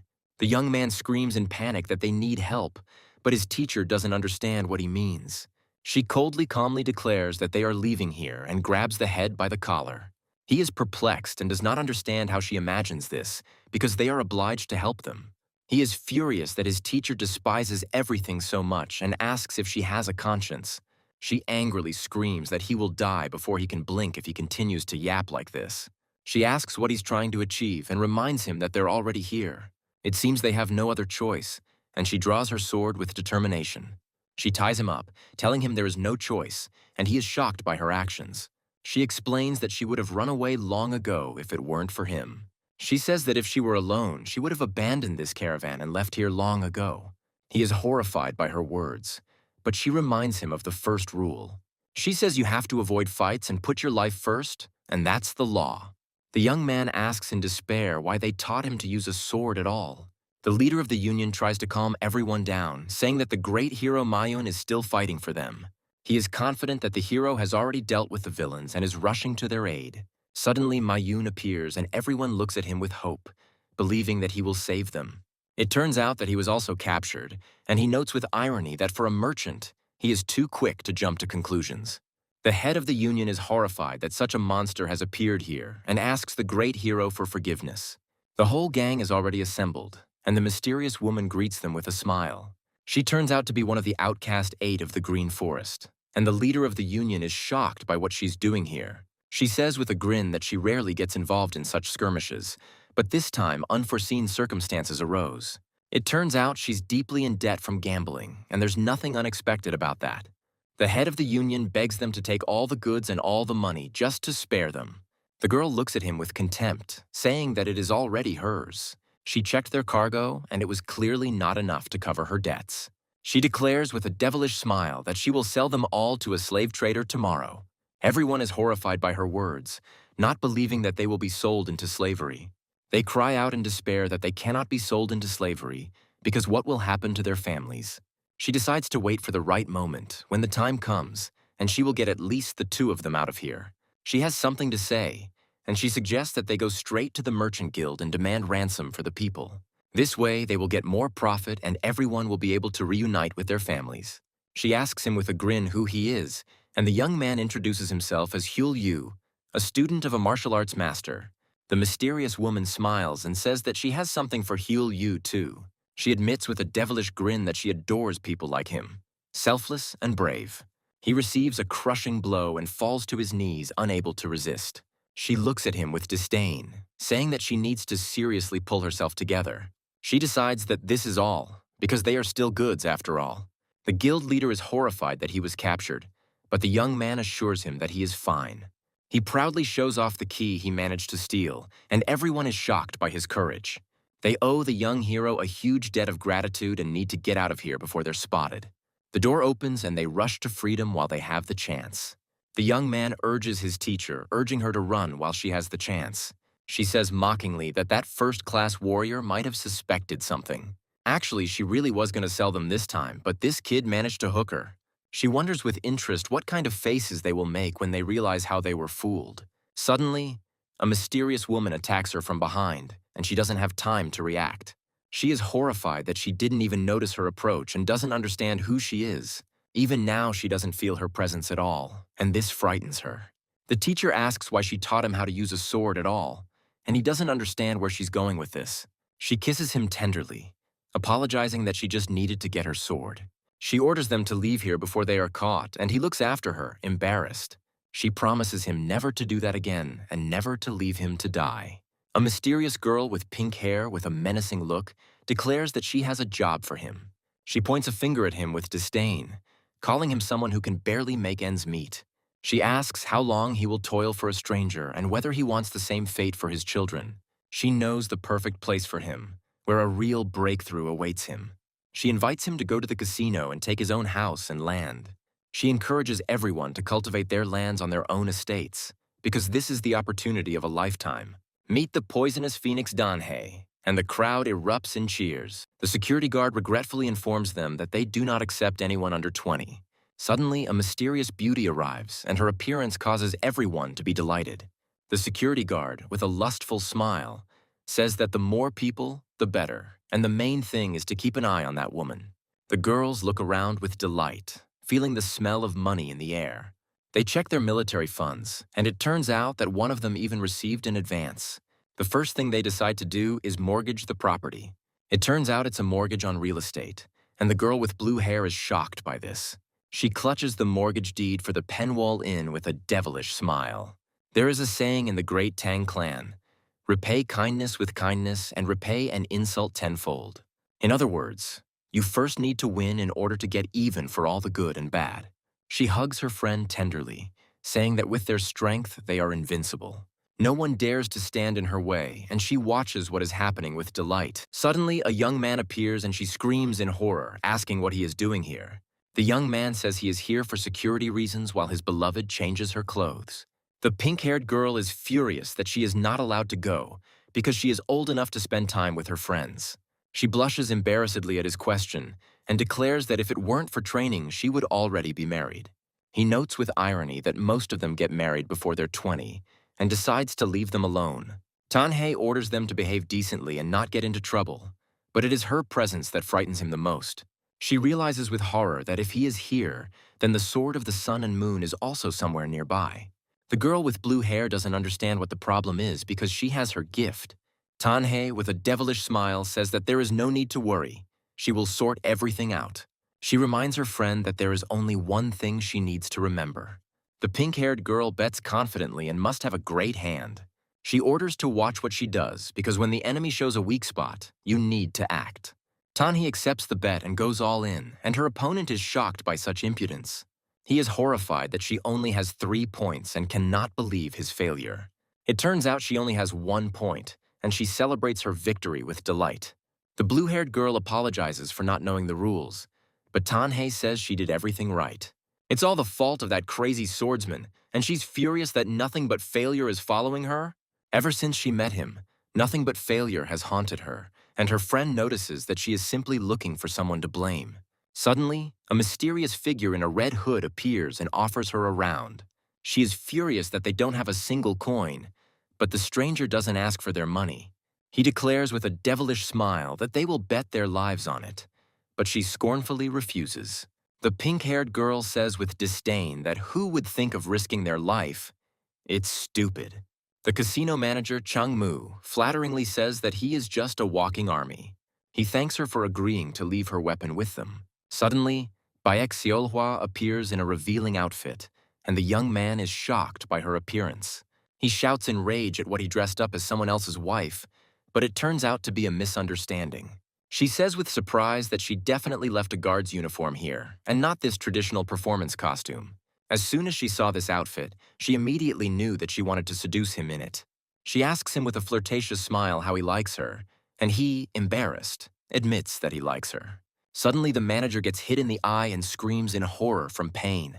He panics and says that they can rest here and he will come back for them later. The young man asks with concern if everything is okay with this guy. The manager, with a devilish smile, says that they will get more from him. The bet is 20 silver coins with a minimum bet of 1 coin. The game will end after 20 rounds or when one side runs out of money. If she wins, She takes all the silver coins, and if he wins, she takes all the silver coins. He takes her to the mad swordsman as he promised, and they begin the game. This fool doesn't even suspect that the mad swordsman is already here in the casino. She has incredible power at her side, and although she doesn't understand why she has it, it doesn't stop her from winning. She decides to bet 19, risking everything from the very beginning. He says with a devilish smile that, of course, no matter what she bets, his card will still be better. She sees a sign from So Yan and realizes that he is probably bluffing. She accepts the bet and, with a devilish smile, prepares to reveal all her cards. Suddenly, a sharp pain pierces her and she screams in horror from the surprise. She is furious that he, such an asshole, thinks that since he is losing, he can solve everything by force. She looks at him defiantly, telling him to try, and her body is engulfed in green flames. He mockingly asks if she doesn't see that an honest victory is already right under her nose. She furiously accuses him of having just switched the cards. Kwatu is a battle of flowers, and if you can't take a hit, then you're still just a child. She says with a devilish smile that this is how he wants it.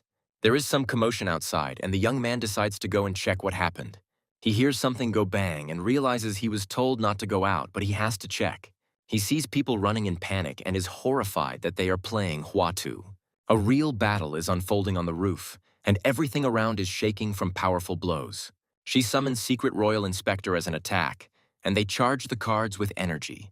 She draws 3 special cards from her sleeve and combines them to create the ultimate combo. The young man screams in horror for them to stop, not understanding what they're doing. It turns out to be a chaotic sword demon, and she orders it to shoot. He is shocked that they don't recognize him and shouts in rage at how dare they not recognize him. It reminds him of the disfigured face they destroyed along with that girl. Look, it's him, Kyung-chul, and his face is distorted with anger and fury. The young man asks in bewilderment who he is, and he is overcome with anxiety. The servant asks worriedly how his master's eyes are, but he still feels dizzy. He asks suspiciously if she thinks that this bitch suspects something. He believes that this girl from the light factions could have warned them out of the kindness of her heart.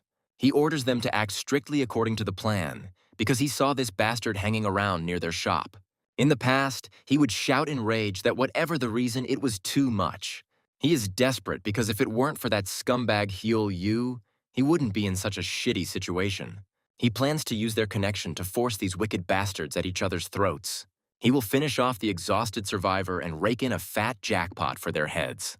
He didn't expect him to bring the Sun and Moon Sword with him, but he already knew that the two of them were having an affair. Her presence was even beneficial, since he evened the odds by taking their weapons away. He looks at her with disdain, thinking that if she has a pretty face, she will get away with everything. He can't wait to see her suffer, and his gaze is full of malice.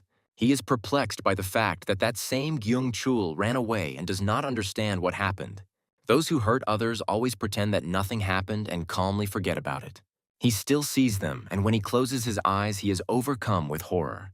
Jang Sam, whom he beat up, still continued to smile no matter what. He remembers what it was like when they voluntarily sold themselves into slavery in his place. He shouts that his mentor is an ordinary mediocrity, a worthless girl. The king himself threw him out just because he lost to this upstart. He understands that since it is not inner strength, it is all about brute force. The servant shouts in panic that they have already started fighting. He trained without rest until he achieved perfection and was born with flawless beauty. He acquired a perfect body to match her, and now everyone is horrified by his appearance. He hopes with a devilish smile that they have had enough of admiring this handsome man. The young man panics and shouts at So Yan to run because they have to leave together. He easily blocks her diagonal leftover hand, but she doesn't give up. He deflects both her straight right and her chain punch, and she is shocked by his power. She may be as furious as Zhu Peng was back then, but her power is simply incomparable. If So Yan hadn't told him their names, he wouldn't have been able to parry a single blow. She tenderly says that she will look after him until the very end. Tanhe mockingly says that she missed and the fun is over. The guards are already approaching, and it's time for her to return to the hotel. She is perplexed by the fact that the guards are already here, and this means that she tried so hard to get this thing, and her boss should be grateful for the rest of his life. These two idiots actually threw away their weapons here, and it's like losing your soul. She realizes with a devilish smile that the sword of the sun and moon is now completely unarmed.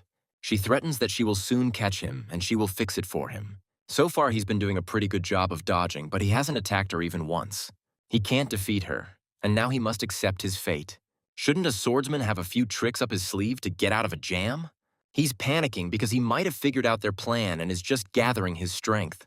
The young man cries out in despair that he needs reinforcements, but his opponent is sure that this will not save him. Baek Seol-hwa suddenly appears, and everyone is shocked by her rabbit ears. They jump back and forth in positions you'd only expect to see in some kind of dirty picture.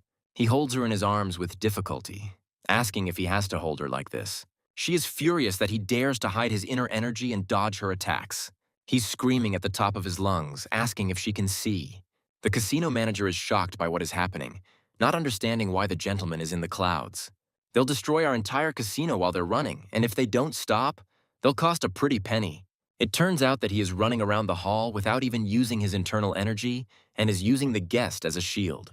He decided to save his strength and mock them, and this makes him very angry.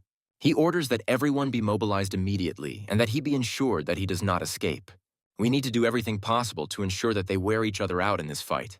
Reinforcements have arrived, and the young man looks at his enemies with a devilish smile. They are horrified by his creepy face and cannot believe that he has finally shown his true face. He mockingly says that they are trapped and suggests that they surrender to save their lives. He says it wouldn't have come to this if she had just talked to him. She orders him to obey or lose his precious companion.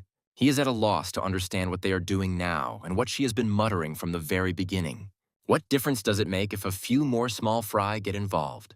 He delivers a crushing blow, and his opponent barely manages to dodge. He must protect So-yeon no matter what it takes, because there's no escaping it anymore. Suddenly, Baek Seol-hwa appears, and her appearance saves him from certain death. She throws him his sword, and he realizes that this is his only chance. A flash of light blinds everyone around him, and he struggles to keep his balance. The manager screams in horror that his casino is destroyed and everything just exploded. He is in a panic because his eyes are burning and does not understand what is happening. The manager is horrified by what the hell is going on here and cannot contain his anger. Baek Seol-hwa calls out to her lover with a flirtatious smile. He looks at her in surprise, and then at the girl with blue hair. He doesn't understand why she caught him red-handed with two girls at once. He tries to justify himself in a panic, but Baek Seol-hwa looks at him with disdain. She is furious at how he can say such a thing, because this is all because of Kyung-joel.